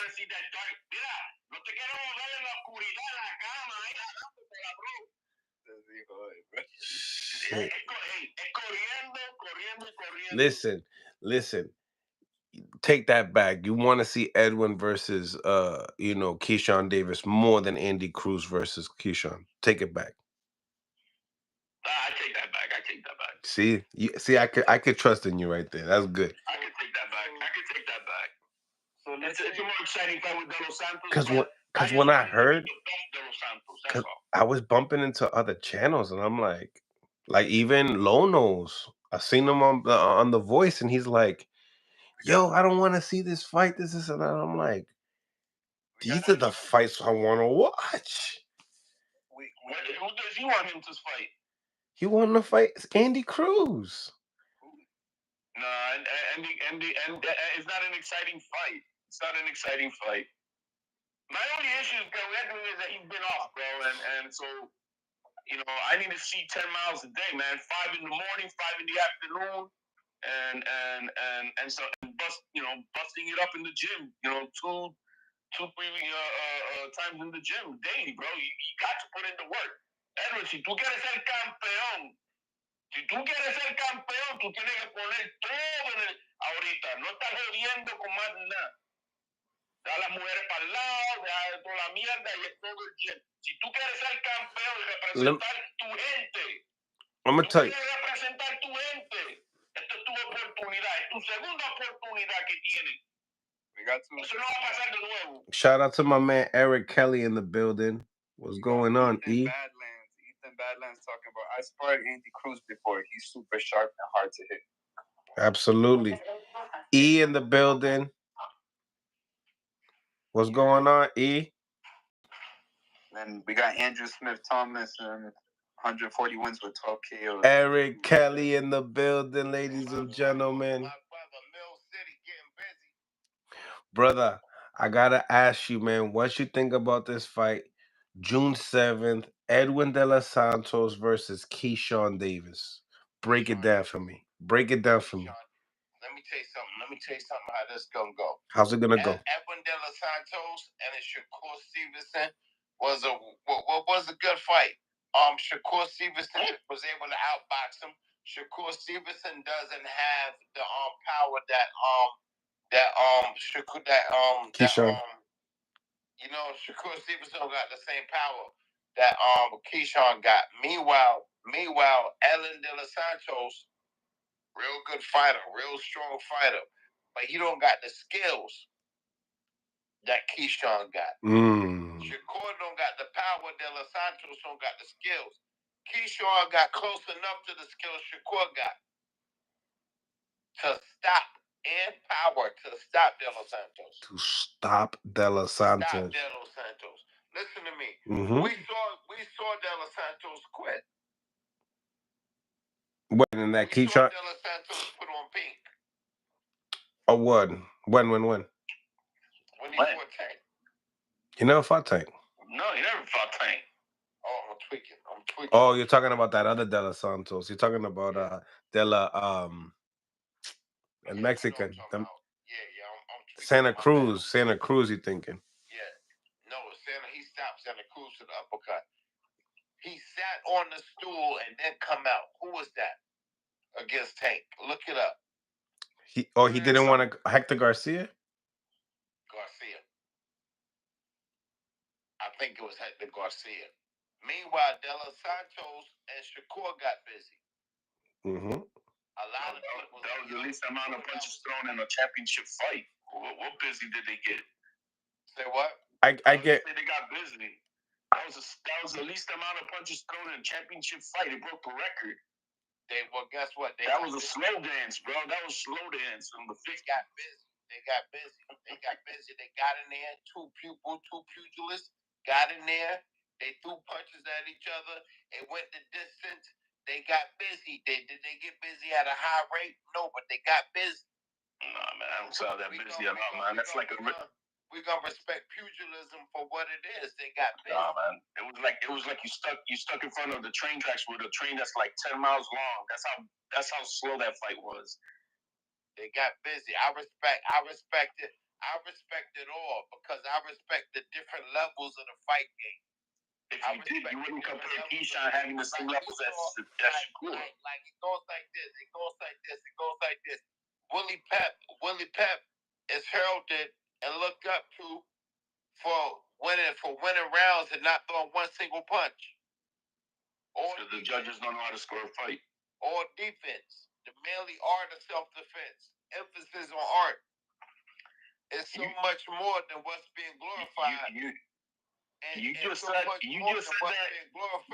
For my man, you just said that Keyshawn's at the same level as Shakur in boxing skills. Are we what? Keyshawn is close. No, he ain't. Shakur and boxing skills. No, he ain't. Keyshawn is close to Shakur. No, he ain't. Not there, but close to Shakur and boxing skills. And Keyshawn has more power. Keyshawn is the perfect. No, he got more power than Keyshawn, but he got no more skill or IQ or defensive skills. More skills and close to skills is two different things. Bro, he's like 10 miles away in skills. Close to skills is 1, 2, uno, dos different things. No, Shakur's 1 and in skills then Keyshawn's probably like 13, 14. With that said, I think it's gonna be a good fight, and I think that Keyshawn might stop. That's a message. They both got the power to stop each other. That's a huge message. I think Keyshawn might stop. But yeah, they both got the power to stop each other. They damn sure do. And I think Boy got more power than Keyshawn. But I think about the same. I'll say about the same. To get more with the skills Keyshawn got, he got a little bit more skills, so he can use his power more because he's a bit more technically sound. Well, Keyshawn I like. the advantage. You know what? The guy's been on the couch for 2 years. You know what? So we better stop him. I like your take, E. I like your take because I do think that De Los Santos do got a little bit more pop than Keyshawn. But yeah, I think the skills and the size could get him that. But to stop him, huh? Do you think he could get him? I done seen niggas come and do some wicked shit in this ring after long layoffs. You done seen it. I done seen it. We all done seen it. Wicked. I think that Keyshawn is just a perfect medium. And Keyshawn, with his last win, I was there, his confidence is up. You understand what I'm saying? Mm-hmm. But I will say this though. That confidence can also work against you. You still gotta use it can because people can, you know what I'm saying? You still gotta cross your T's and dot your I's. You still gotta stay disciplined. You still gotta stay. Cannot get cocky. That's what I'm talking about. Tell me, why you think he's taking this fight, E? Is this like to prove something? And what is he proving? What's he proving? He's proving something. That he's the best at 135? This is that fight? Yeah, and guess what happened? Talk to me. Guess what happened? He's gonna end up fighting Shakur. It's gonna happen. I want to hear that. I was waiting. Now finish cooking. Now let me cook a little bit more. We cooking, and we cooking spaghetti, so that's not gonna take long. Okay. Listen to me. I don't know who's gonna win that fight. I'm gonna root for Shakur. That's who I want to win because he's my friend. I know Keyshawn, we cool, but Shakur is my friend. You understand what I'm saying? That's who I want to win the fight. I want Shakur to win that fight. Now, what I want to happen, who will win? I don't know. I got Shakur. Shakur got to swim without getting wet. So that fight's gonna happen because this fight happens. Listen to me, but let me tell you what might happen. We gotta see what's gonna happen because we gotta see what's gonna happen with Tank Roach, the rematch. Yeah, I'm actually curious about that. Because I heard y'all saying it was gonna be in May. I'm like, in May at Barclays Center again, they'll turn it around like that quick. I'm looking at it like this. If Tank if Tank beat Roach, which I think he will this time, and Keyshawn beat Santos, then they got to get together. The two winners got to get together. That sounds good. Tank don't want that smoke.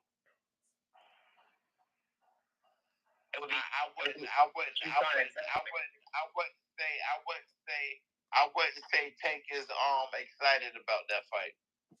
Oh. I would say he has been excited to fight any top guys at 135. So well, he ain't excited. He don't want no smoke. Now I will say this. I'm gonna give Tank props for Tank taking the Canelo route. I hate that shit. I saw it years ago where he used to always big up Canelo in interviews. Canelo fought everybody. What route is that? Yeah, Tank hasn't fought anybody. What I mean is this. Let me first thing I was gonna say. I give Tank props for fighting Isaac Cruz. I give Tank props for fighting what's my other guy name? The Mexican brother, the tall one.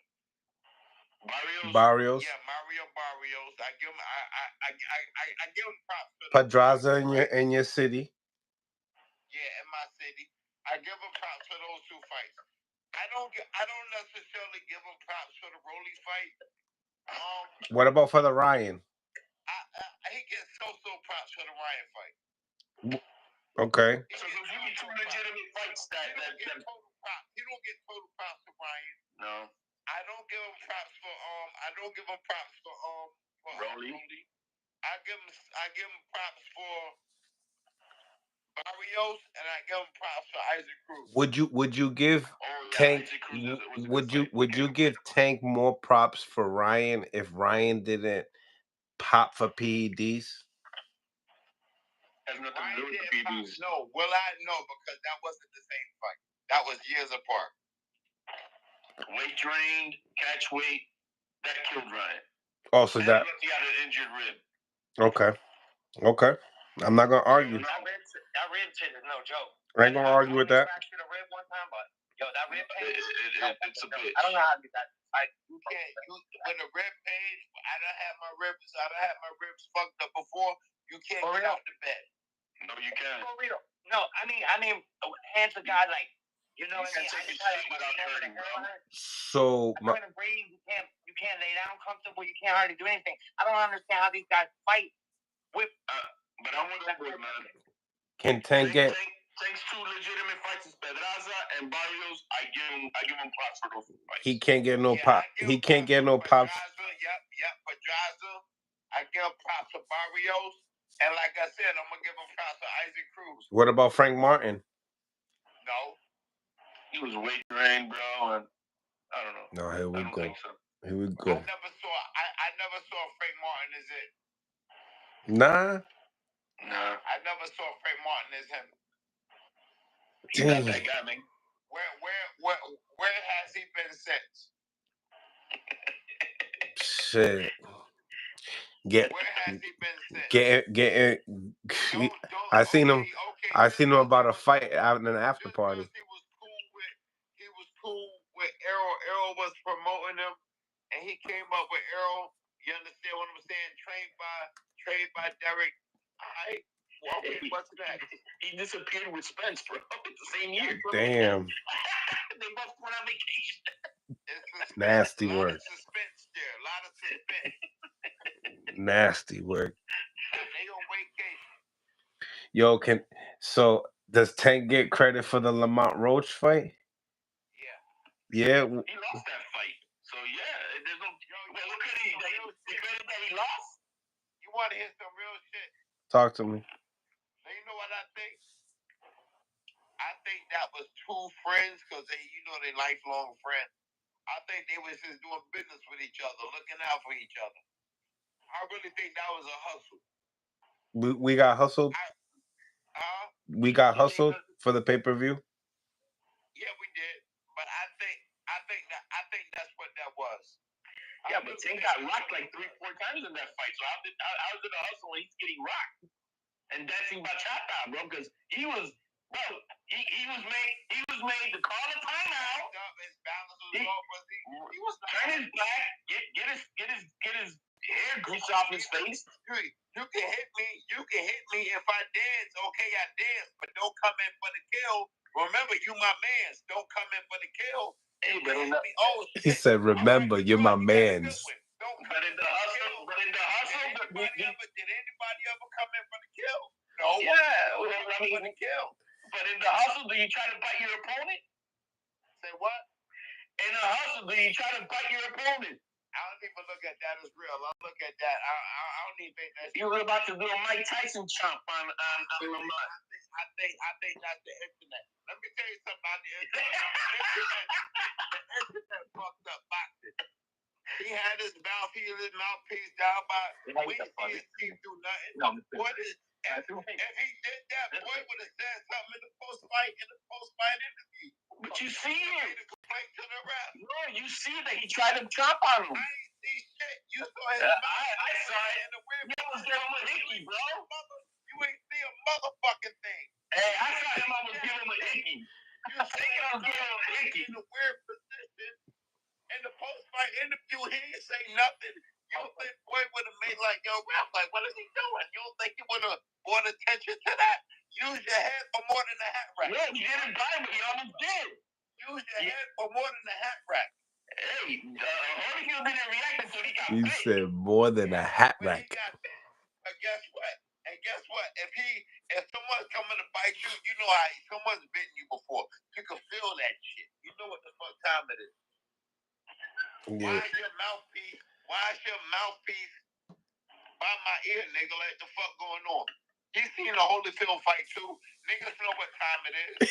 Use your head for more than the hat, right? Hey, I don't know, man. Maybe that nail polish at first he was getting to. I don't like that nail polish. That's what I'm saying. I give that nail polish. I'm like, yo, come on, son. And guess what? And the pocketbook was purple. How you got a lavender pocketbook? With braids. Have you ever heard a fighter say, I just got my hair done? What's next? A BBL? Hey, have you ever heard a fighter say, I just got my hair done? Never heard no shit like that. Yo, the internet's fucked up right now. Yo, these new wave fighters is wow. I actually have a question. I'm really curious about what y'all were talking about the what you call it, the hydration clause in Virginia. So basically, what that's saying is the day that they're gonna fight, if they make the weight in the morning, then you can just drink it. As much as you want, right? Exactly. Yeah. From the day that you weigh in, you weigh in like the official weigh-in day. You weigh in, let's say 9 o'clock in the morning. So 9 o'clock in the morning till the next day 9 o'clock, you cannot hydrate more than 10 pounds. After that, then you can hydrate as much as you want. That's that Canelo shit. That's that Canelo shit.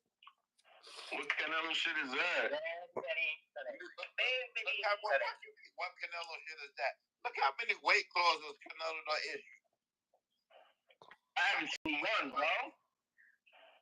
I haven't seen one in boxing this morning. I really want to weigh myself. Because I don't know how to weigh right now. What you mean? What is that? He's 5'7", man. I mean, like, what is he talking about? He's 5'7", bro.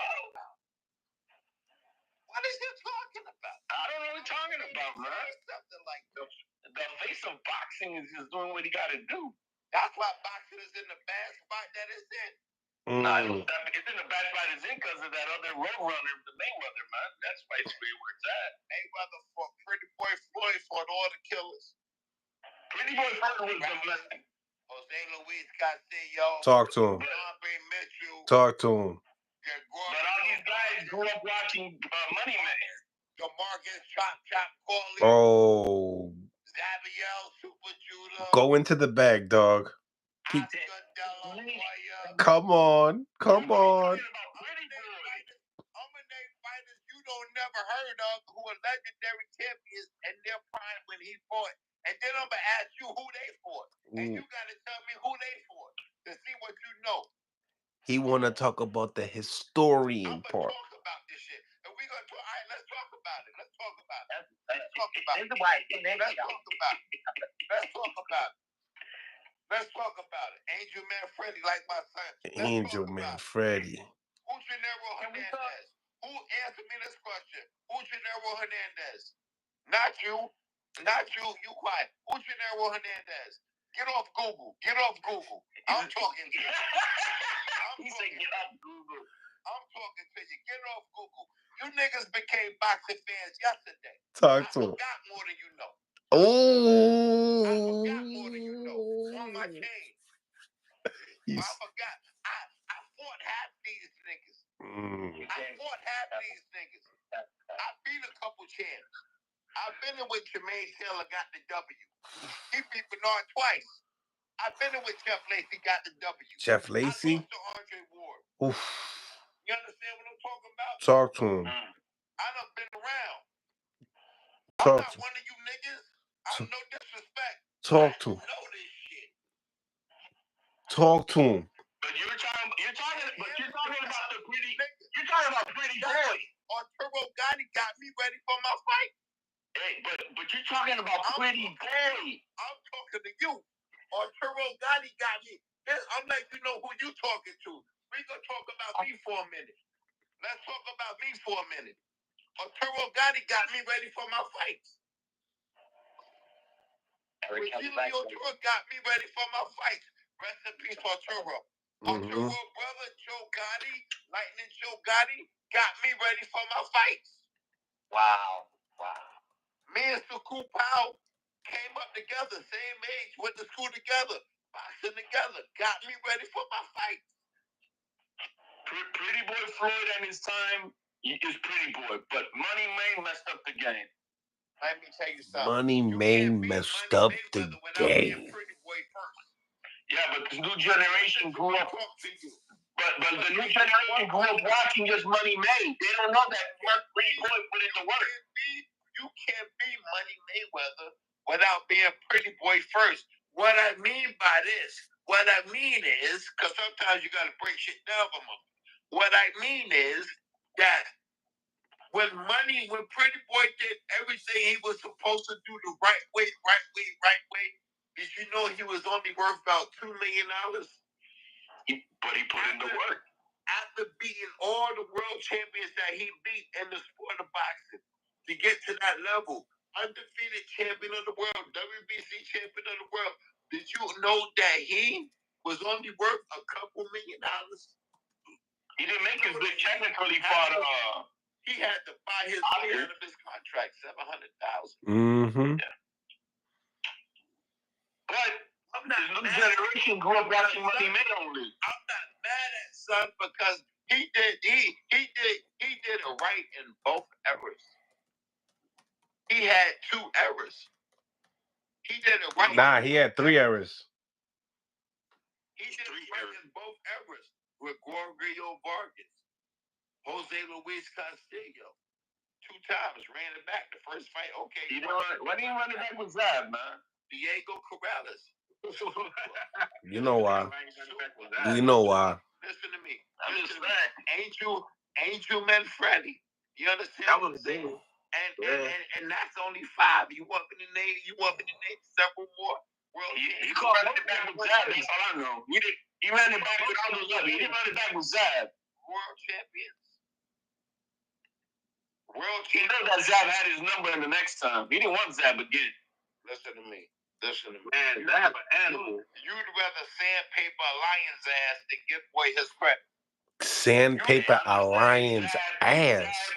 Where do you come up with this shit? A lion in the Sahara Desert with a sheet of sandpaper and scratch that lion's ass.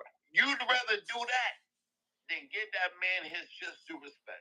No, I give Pretty Boy his credit. That is a motherfucking shame. Why would you give money his credit? Why would you give money credit? That's why social media is one of the worst things to happen to boxing because it gave a voice to everybody, and everybody is entitled to have a motherfucking voice. Hey man, only in America. Damn. Only in America. That means when I lie. You just lied. Only in America I can say what I want. When y'all get money credit. Yeah, because he cherry picked his way to the top with that. Social media is one of the worst things that happen to boxing. I just explained it. Money cherry picked himself? After when he became Money Man, yeah. You think so? Yep. Good shit at Money Man. I think when fighters move away, they can right? You made the WBO give him a super job. You didn't have to fight Thurman. Like you say, right? If I'm not mistaken, and Floyd started off at 126, and I think people still want to hear him knock people out at 147 and 154. That's nothing to do about knocking people out. He was fighting everybody. He fought more hard than anybody else in boxing. He caught Mosley out at 1,000. He didn't fight nobody in their prime. What about Canelo? He fought Canelo at 23. You think he fought Canelo at 23? And said Money Mayweather uppercut. Canelo was not in his prime. You're in your prime from the age of 27 to 32. Which I agree with. He beat Manny Pacquiao. Manny Pacquiao was older than him. But they kept playing younger than what you said, Mel? No, he was younger. Yeah. But by what? Like 2 years? Yeah, it's like 38, 36, or 36, 34. 2 years away, 3 years away. Yeah, 2 years away. 2 years away. 2 years older. With all due respect, I'm correct. Yeah. When we got big platforms and we talking, it's a lot of dummies out here listening. We don't want to spew false information and then dummies run off with that shit. Well, Mill City said it. It got to be right. Wrong. Yeah, correct them, man. Correct Mill City, bro. What the wrong? I corrected myself. No, man. You got to correct yourself, man. I corrected myself. No. Yo, Kelly was waiting. Yo, Kelly was waiting for me to say something. Hey, boss, man, Mills out here scratching the lion's ass with sandpaper, man. Gotta stop that. Kelly was waiting for me to be wrong. He was waiting.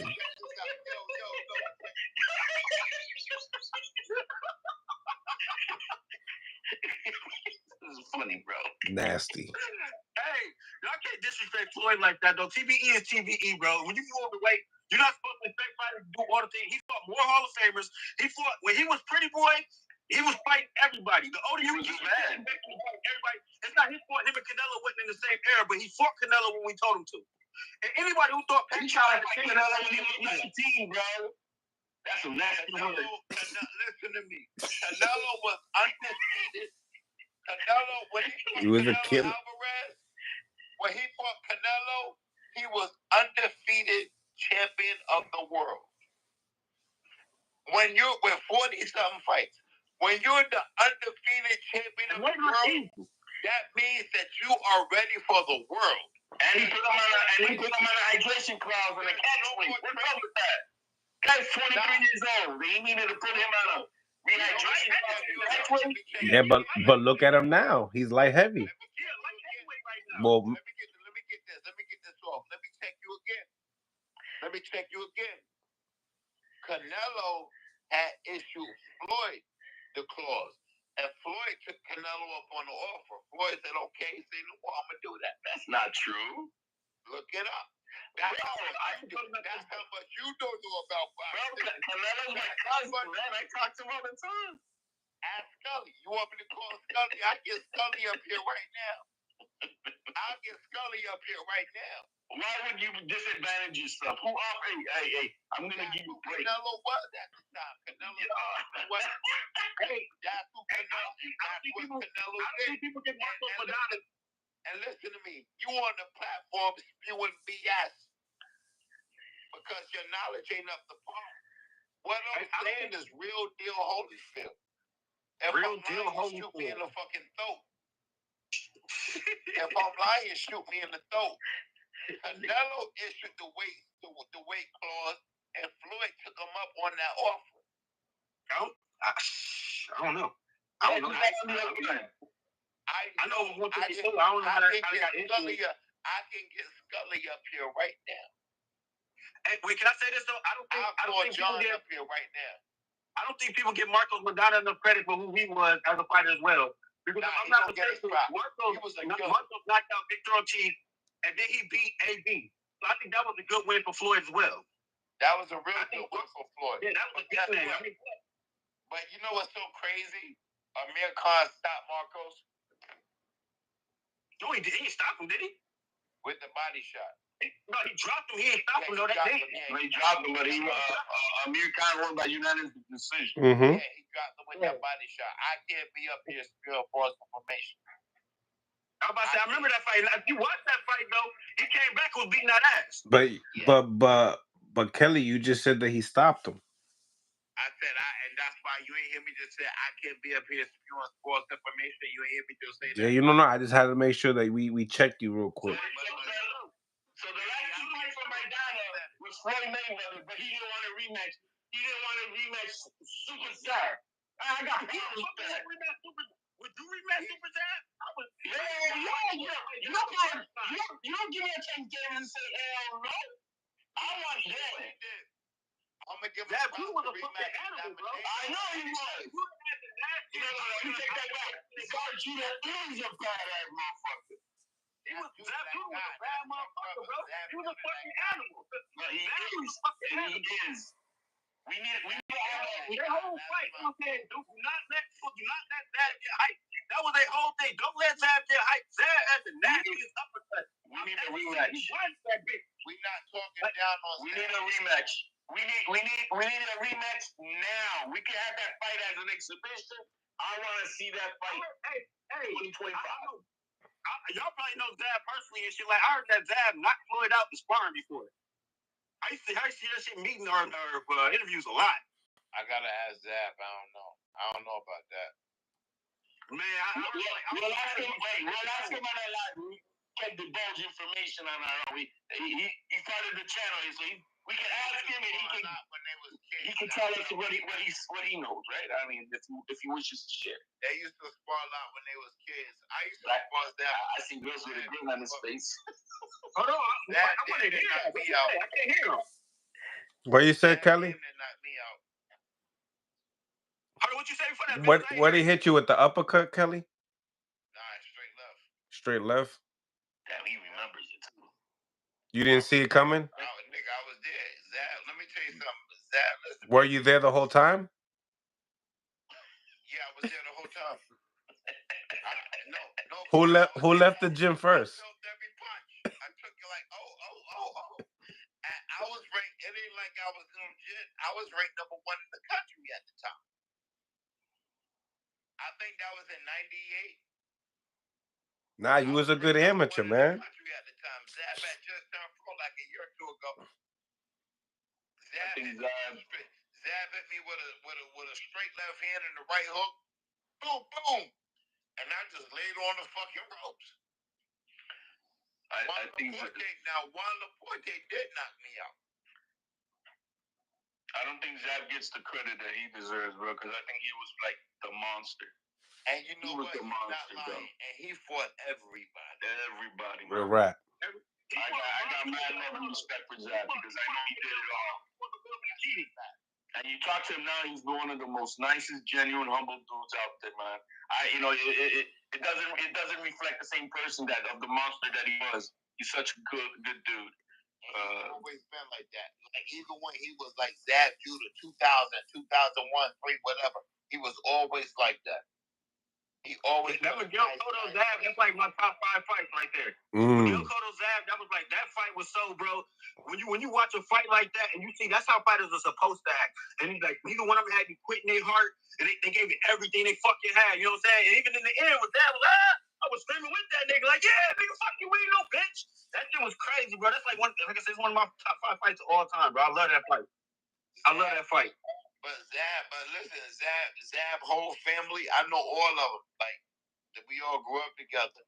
Everybody's a G. Everybody's a gangster. I'm not gonna lie. Yoel, Ariel, Mike, Joseph, Danny, they all They all. It's the Judah brothers. They good guys though. They men of integrity. They good guys. I'm not gonna lie to you. Don't fuck with them though. Cause that'll be your last. And they father. You know, their father's a world champion kickboxer, right? Kickboxer, yeah. He's still training too, right? I think he's still training too. Yeah. He is. Yeah, he is. I saw him a few like a month ago. So they all there. I'm telling you, like, yo, when you pick that fight, man, they from Brownsville. When you pick that fight, my bad. The Zab Floyd fight, and then you go back to like you thinking that Javante and that knee fight. I think that's one of the fights that showed you that they always give the champion a little bit more favor. That's why when they tell you like you got to go take the championship, they're not going to give it to you because everybody knows that the champion's going to get like a lot of things. That knee that Javante took from the Javante Grease, like even though we all knew that should have been a knockdown. You look at the Zab Judah and Floyd Mayweather fight, right? Yeah, the business of boxing protects the business. Everybody saw it with the knockdown. Because even Lennox Lewis was like, I would have given him his glove touched the ground when he got punched. So everybody saw that knockdown. And then B, when Roger Mayweather came in the ring, R.I.P., rest in peace, Roger forever. But when he came in the ring, he choked Zab in the corner. And he wasn't supposed to come in the ring. That's disqualifications. A lot of people. I didn't hear what? Let me finish. A lot of disqualification. You're right. Yeah, all they wasn't supposed to come in the ring. It was a lot of things that happened, but because Floyd was the champ, they wasn't about to just give Zab the champion. Or no, actually, I don't even think Floyd was the champ in that fight. It's not about being the champion. I think it's just that the business of boxing protects the business of boxing. And money was the Money May was the business. Yeah, you're right. You know what I mean? That's what it comes down to. That's why he didn't get a rematch. You're right. Who the fuck will rematch that? Hey man, you want to be the best, right? Corey Spinks. Instead of fighting Connor for win number 50. Corey Spinks. What happened to Corey Spinks the second fight? Damn. Look what happened to that nigga the second fight. Damn. Like, God damn. Right. Hey, that power, that animal came out. Said you ain't about to just say the same fight ain't about to happen the first time, bro. I wouldn't have that the second time. I probably got him. I mean, you dropped him. I think Zab's blessing was his curse. You know what I mean? Because in my opinion, a lot of fights because he was fast enough for him to touching everybody, but he also had enough power he could knock motherfuckers out, and he tried it all the time. Like he was trying to put niggas to sleep. Man, he was there to destroy. He wasn't trying to play. He was always there to destroy. He never played it safe. Zab did not play it safe. He never played it safe. That's what I'm saying. Zab beat my T-Say when my T-Say was undefeated, knocking out everybody. T-Say. Zab took that fight and beat him, and like Zab beat him. Zab didn't play it safe. He fought everybody. Can you imagine Zab today, bro? I'm sorry, bro. Guess what? I'm sorry, bro. Zab beat Shakur. Zab would beat Shakur. Zab would beat Keyshawn. Oh, that's without a question, in my opinion. Zab would beat Teofimo. Mm-hmm. That'd be a great fight. Zab like to go crazy, so I don't know about the Tank fight. The Tank got. Bro, he stops Tank. He'll make him cry. He'll make him cry. He'll take 3 timeouts, 2 knees, and a break in the corner. Damn. Why you gotta do all that? I just know. My kids Zab just win. Zab was cut from a different cloth, bro. When I look at Zab, I mean, I grew up. That was like when I was a kid. Those were the fighters that I was really watching all the time. But I think Zab and Floyd, I used to look at them like Ken and Ryu, bro. They was like the same fight. And fighters that Zab fatigued early a lot. You know what I mean? But Zab was left-handed. Floyd was. I don't think Zab got no credit for his boxing. If you watch how he boxed Floyd in the first 4, 5, 6 rounds. Yeah. Oh. I was telling Zab the other day, bro. It was a party at my house, bro. We were all on our feet. We were like waiting for that. Yeah, please. No, I can't lie, bro. You know I love Zab. Zab is one of my favorite fighters. I wasn't going for him, bro. I'm from Grand Rapids. No, you couldn't be nice. That night, you couldn't be in my house, bro. You couldn't be in my house that night, bro. I don't think anybody fucking with Floyd. I think Floyd would have beat all the Hall of Famers, bro. In my opinion. CBE? I don't think so, man. You crazy. You crazy. You telling yourself why didn't rematch? Why didn't you want to rematch Zab? Who the fuck will rematch Zab? There you go. If he was all that best, then you rematch him. I mean, he fought Zab. Zab gave him a great ass fight. But he cheated, bro. He didn't take Vegas in that fight. You know, I wish Zab would have fought Mosley. I think that would have been a good ass fight. That was a good fight too. That fight was supposed to happen. It was. I forgot what happened. It was signed too. Yeah, Zab and Mosley would have been. I think Zab would have been the first person to knock Mosley out. Zab and De La Hoya would have been nice too. I wouldn't be surprised.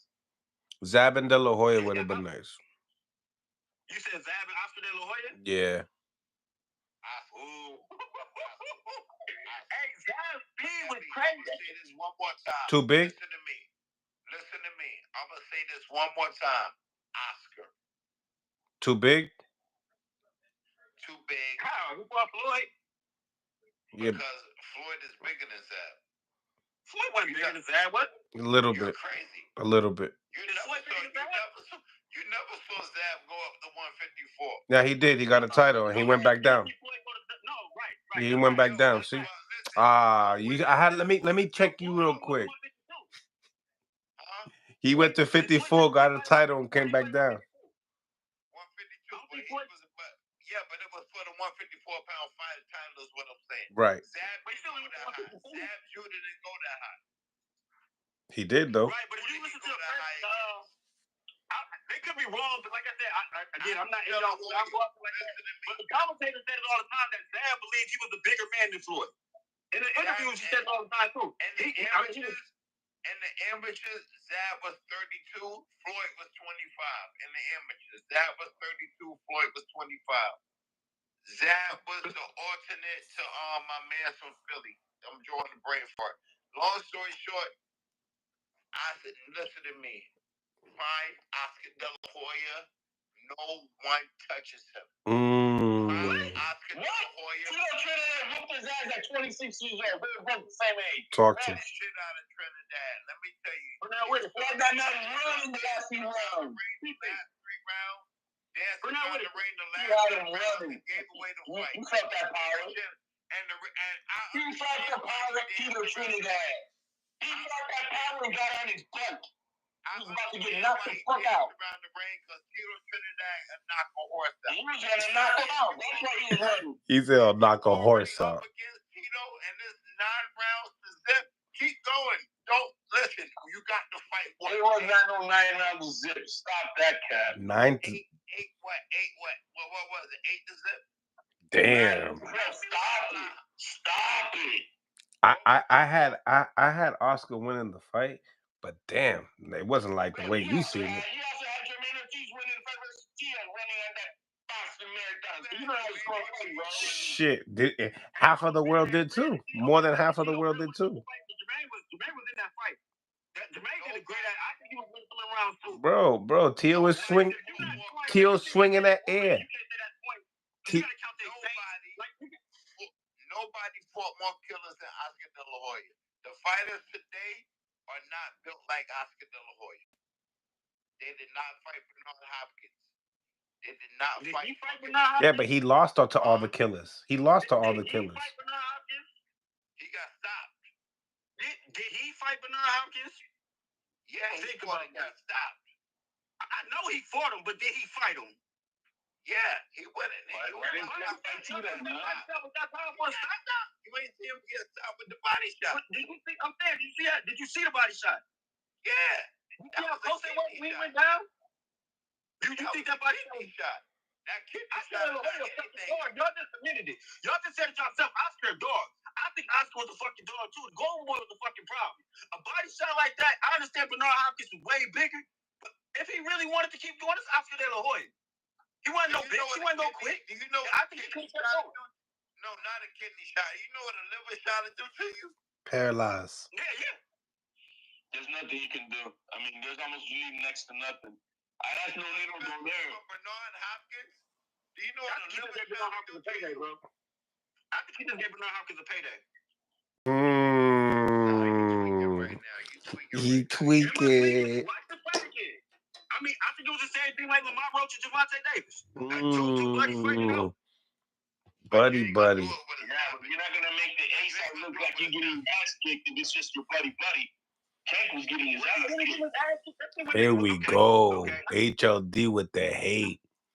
What the hate? If a man is getting rocked 3-4 times in a fight, takes a knee, my hair in my eyes, I need a break, and you don't put chop a few times, don't they? That's not hate. That's just calling it what it is.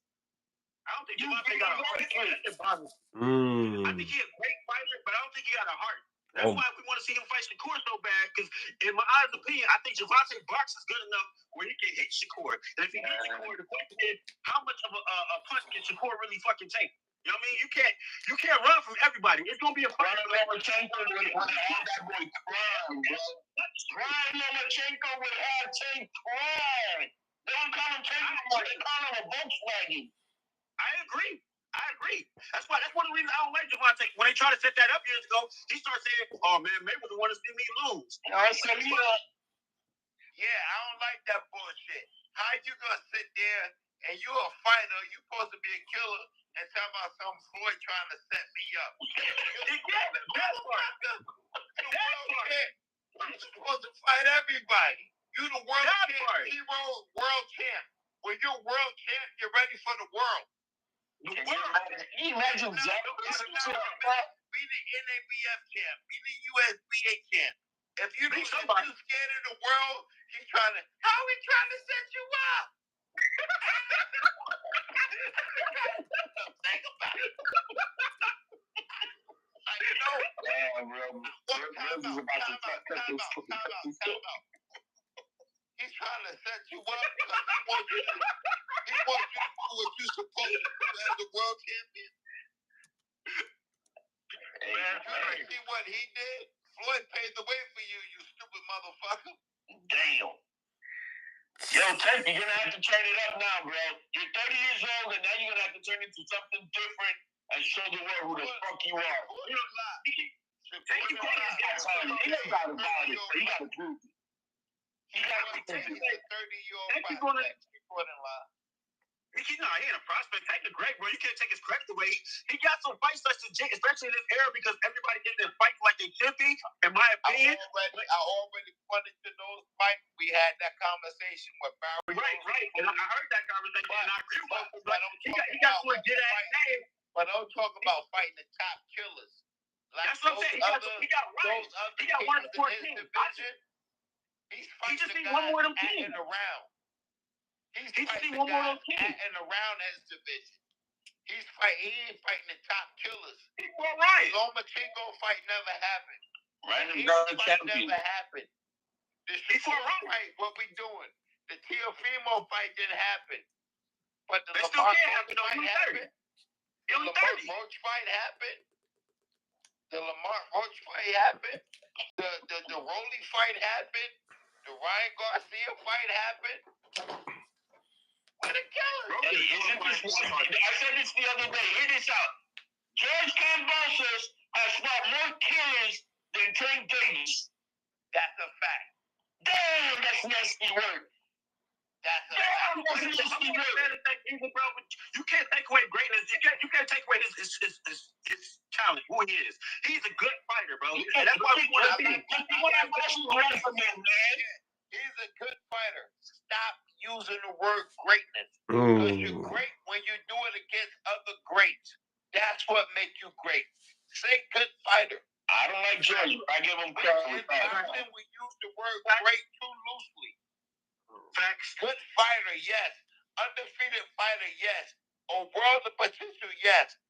Superstar, yes. Knockout artist, yes. Great though? Shit, that almost sounds great to me. You use great for Sugar Ray Leonard. You use great for Tommy. I say Hall of Fame. You use great for Roberto. Legends. You use great for Floyd. You use great for Oscar. You use great for Trinidad. You use great for Hector Macho Camacho. Zab Super Judah. You don't use great for Javante Davis because he beat Rolly. But you gotta say Rolly though. I ain't giving him credit for Rolly. It's just like at the same time, wait, let me say this though. Devontae in the ring, I don't want to say bum because I respect every fighter in the ring. When you put him in the ring with these C fighters or these D fighters or these B minus fighters, he's doing what he's supposed to do. And when you see somebody like Shakur and you put him in the ring with Adam, you put him in the ring with a dude who had a day's notice and he didn't do shit, I respect Javante more for that shit still. Because I mean, in my opinion, the Patty you respect better than fighting 8 fighters. I didn't hear what. You're saying you give him more credit for taking out the trash with the C and B fighters? I didn't say I give him more credit. I didn't say I give him more credit. But when you put him in the ring, like when you put a good fighter or a fighter that's supposed to do what he's supposed to do, disposes of them. He actually does what he says. He's knocking them the fuck out. Man. I just think Tank's too scared. I do think he's don't say great, but I think he's a B plus A fighter. I just think he's scared to fight the other B and A fighters because he doesn't want to lose. So how you one of those fighters if you scared? The part of not being scared is what makes you one of those fighters. It's the element of not being scared. The element of being good fighters. The element of not being scared is what makes you one of those fighters. See, you can't say Mike Tyson used to admit that he was scared before every fight, and he just used that shit against him. I don't want to say that's a different type of scared. But he took the challenge. My bad. But he took the challenge. He never taking the challenge. You're trying to momentum, bro. Mike for Bone Crusher Smith.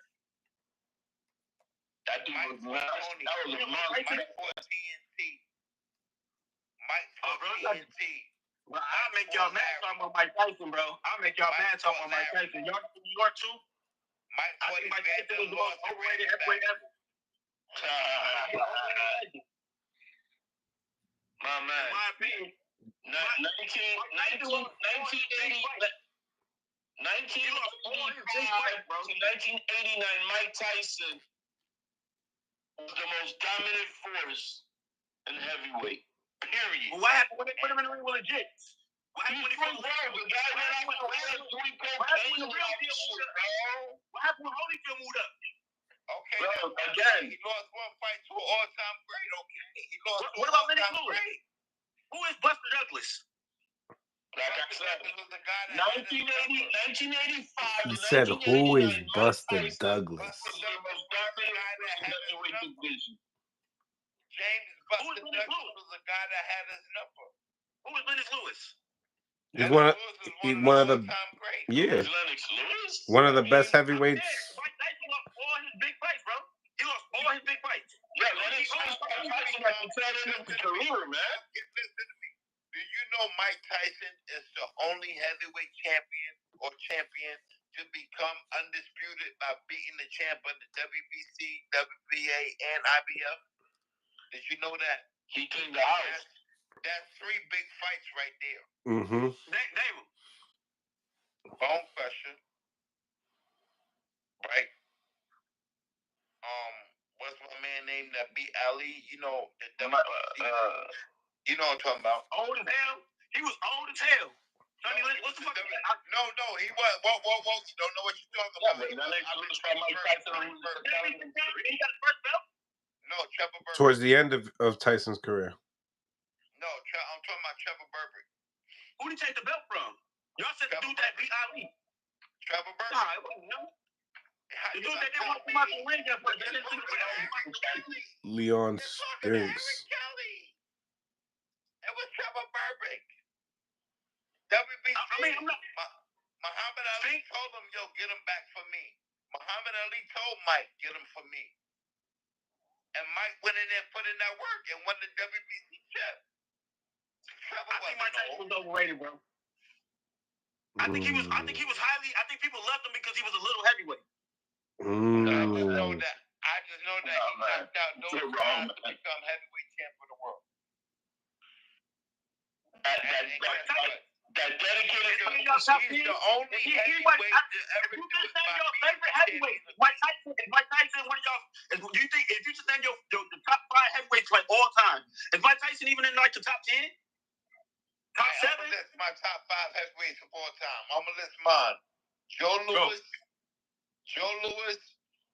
Muhammad Ali, Evander Holyfield, Larry Holmes, Lennox Lewis.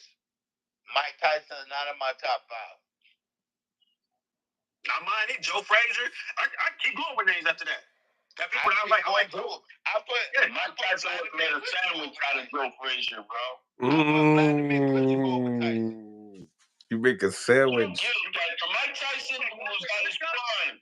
Mike Tyson was the most focused at, like I said, from 85 to 89. That Mike Tyson, you know your motherfuckers gonna stop that dude. Because he's not. Name another heavyweight in that era. Name another heavyweight in that era. What? Mike Tyson ran in that time. That was Mike Tyson. Tony Tucker. What are you talking about? You know who Michael Dynamite Dokes was? You know how wicked Michael Dynamite Dokes was? Do you know? No, look at me. Do you know how wicked he was? No, how wicked was? Do you know how wicked? Do you know how wicked Michael Spinks was? Name another heavyweight in that era. He was old. Huh? Spinks, talking about Michael Spinks. Oh wait, who? I'm thinking the dude that fought. Who did Mike Tyson take the fucking title from? Mike, he beat Spinks too. It was Leon. Yeah, it was old ass Spinks though. No, he wasn't. No, Mike Spinks wasn't. How old was he when he fought Tyson? How old was he when he fought? Like in his 30s or maybe 20s, but I think early 30s. Late 30s. He fought Spinks? No, he wasn't. He beat Michael Spinks. Michael Spinks was 31. Yeah, what are you talking about? I'm thinking the wrong people that know boxing. I need to talk to people. Leon Spinks. You got people, listen to me. You got people that like boxing and you got people that know boxing.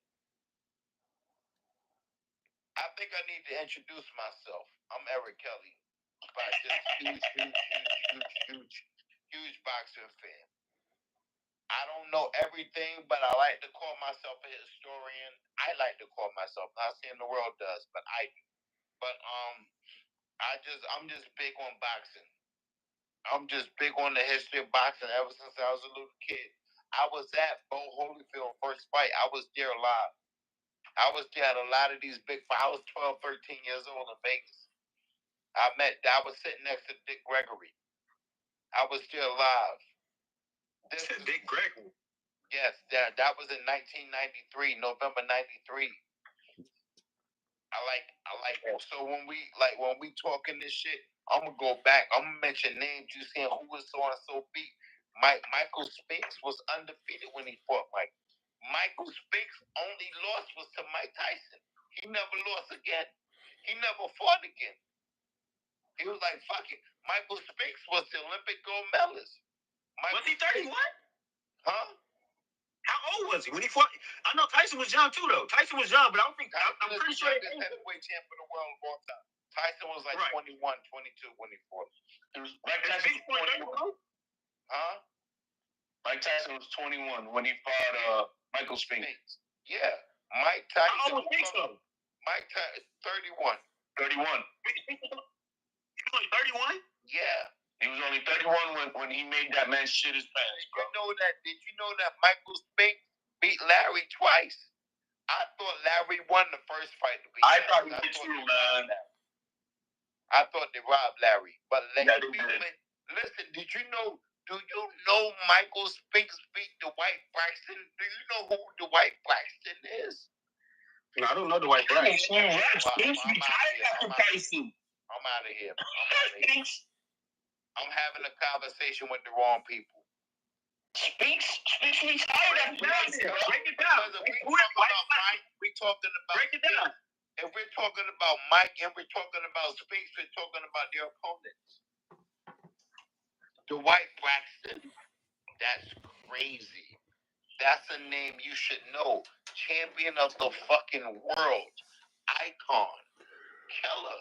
Look him up. His name is Dwight Braxton. He changed it to Dwight Muhammad Kwawi. Okay. That's who Mike. That's who. And Spinks beat these guys. Mike Tyson beat Spinks. Spinks undefeated coming in against Mike. Spinks Olympic gold medalist. Because remember, if you remember, what happened in the 1980 Olympics? That's before my time. The USA boycotted the 1980 Olympics. We didn't fight in the 80 Olympics. So it was the 84 Olympics. And Mike Tyson was with the 84 team, like Zab Judah was with the 96 team. I don't think that's what made the team. Spinks won the gold. It was alternate. Yeah, won the gold. Michael Spinks won the gold in 76. We boycotted 80, and Mike was part of 84 as an alternate. Mike came on 2 years, heavyweight champ of the world. Heavyweight champ of the world. Ended up fighting Michael Spinks like a year after. Mike fought Larry Holmes, didn't he? Did he fight Larry? He fought Larry. Holmes? Yeah, he beat Larry. He fought Larry. Larry Holmes. How old was Larry when they fought? 38. Yeah, I was thinking about Larry Holmes. I got him mixed up. That was a good Mickey fight. That was, you know, I mean, because Larry Holmes in his prime. Spinks and Larry used to fight each other. Larry Holmes in his prime versus Mike Tyson with that jab. Yeah, that was a good fight. Larry beat the shit out of him. Yeah. The same Larry. I think Mike Tyson's overrated, bro. He was 5'10", fighting 6'5" fighters. If y'all wanna love boxing, I want you to go watch right now Larry Holmes versus Ken Norton. I've seen that. If you want to love boxing, yeah, or you just sitting down chilling one day, look at Larry Holmes versus Ken Norton. Was it a battle? Was it a war? Best fight you ever saw. Break something down on it. What happened in it? Was it that special? It's Gotti Ward all 3 fights. And won in 15 rounds. See that's a bad call for me, bro, because the Gotti Ward, RP Gotti, and I don't like disrespecting fighters, but I thought that was a horrible fight. I thought all 3 of those were horrible fights. It was 2 dudes fighting with no defense. Yeah, but guess what? But now when you got 2 tall, strong heavyweights that got defense, got skills, and got good power, but they say, fuck it, we gonna duke it out, even though they got those other tangibles. They got skills, they got defense, they got power, right? They tall, they big heavyweights.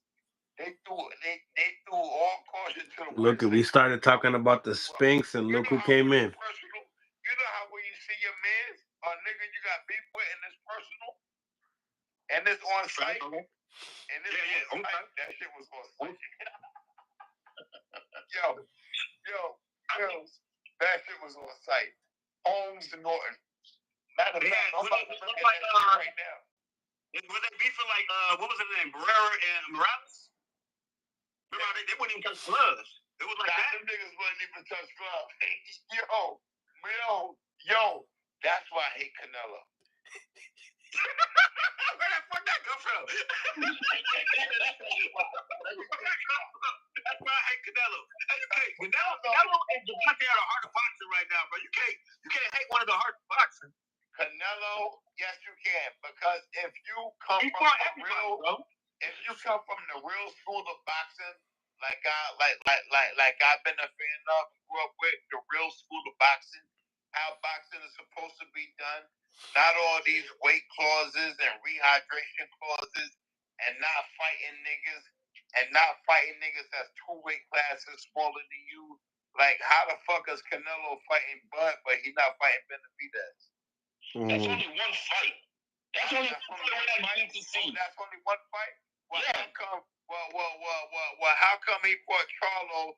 Well, how come he didn't fight Big Charlo? Vacated his belt. And then when Boy moved up to that weight, he moved back down to get the belt that he vacated. It's all about paper now these days. Now it's all about paper. What about integrity? Well, you know, that's Corey. Hey, Corey, look at me, Corey. Hey, Corey, you know what?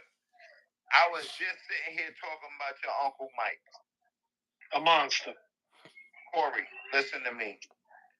Corey, a fucking monster. Monster. Corey, look at me, Corey. Your father, you know your father's an Olympic gold medalist, right? 76. Right. You know with only 7 fights, He fought arguably the greatest of all time. 15 rounds. And stood in there. And you know your pops also was champion of the world with 7 fights. Yeah. It made him a global icon, man. You know, listen to me. Corey. I hate talking boxing to these. I hate talking boxing with these niggas, Corey. Some people don't know it. Because Corey, I talk from the heart.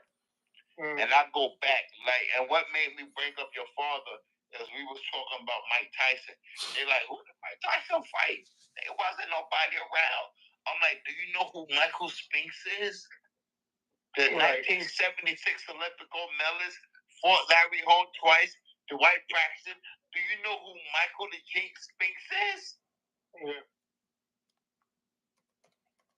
How can you say it wasn't nobody around? Yeah, man, a lot of people don't know, man. Michael only lost 1 fight. That's it. And he retired.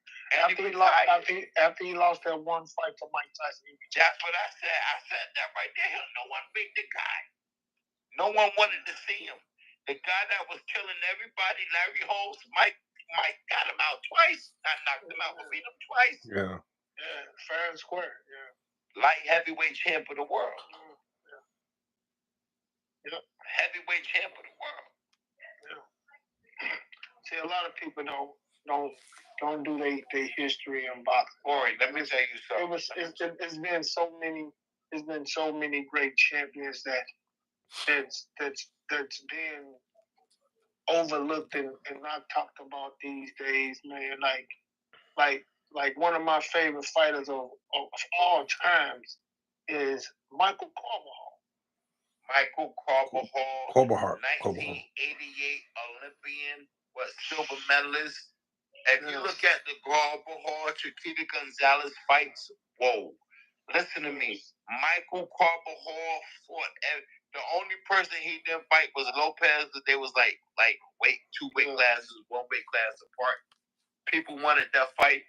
Michael Carbajal, Phoenix, Arizona.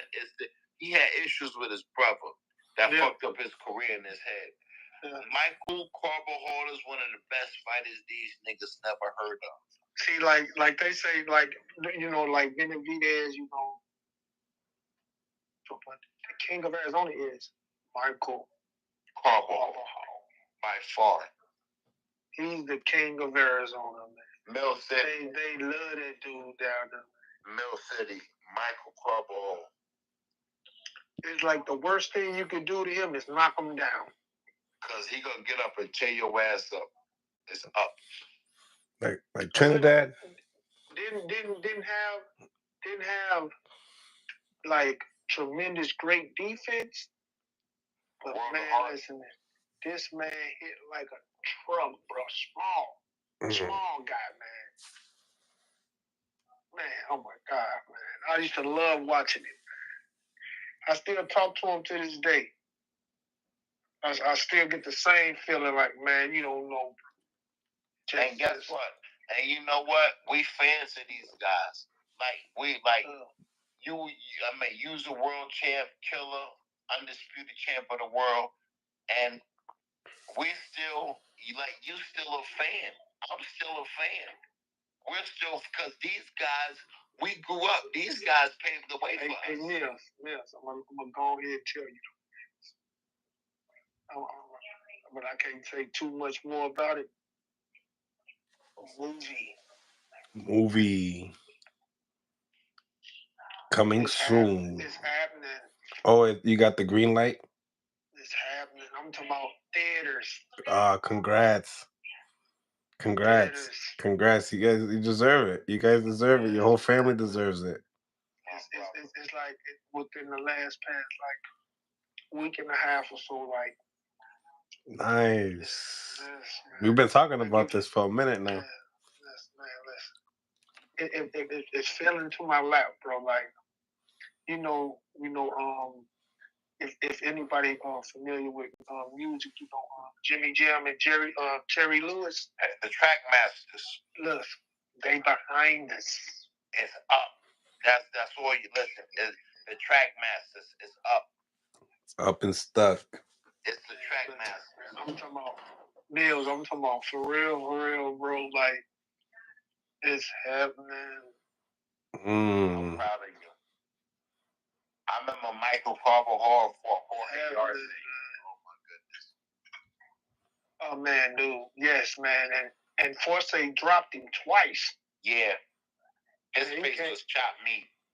Man, he came back and knocked Force out. Yo, his face was chopped meat too. So that's crazy. That's Corey's shit. Meat, toilet meat. Toilet meat. That's his shit right there. Yo, I'm about to watch these fights. You already, man. I appreciate you so much. Oh man, appreciate you guys. Yo, Corey. Corey, God bless you, my brother. All right, pleasure, my dude. Stay blessed, Corey. Peace out. Smash the like button. Subscribe to the channel if you guys haven't subscribed to the channel yet. It's your boy Mills from Mill City Boxing, home of that high level pro boxing media, the Fighters and Trainers channel, and most importantly, the People's channel. I had a few guests that were going to be tapping in today, but it got late. You know what I mean? We had a little too much fun. But hopefully you guys enjoyed the segment, and we'll be back with another one tomorrow. God bless, and on to the next.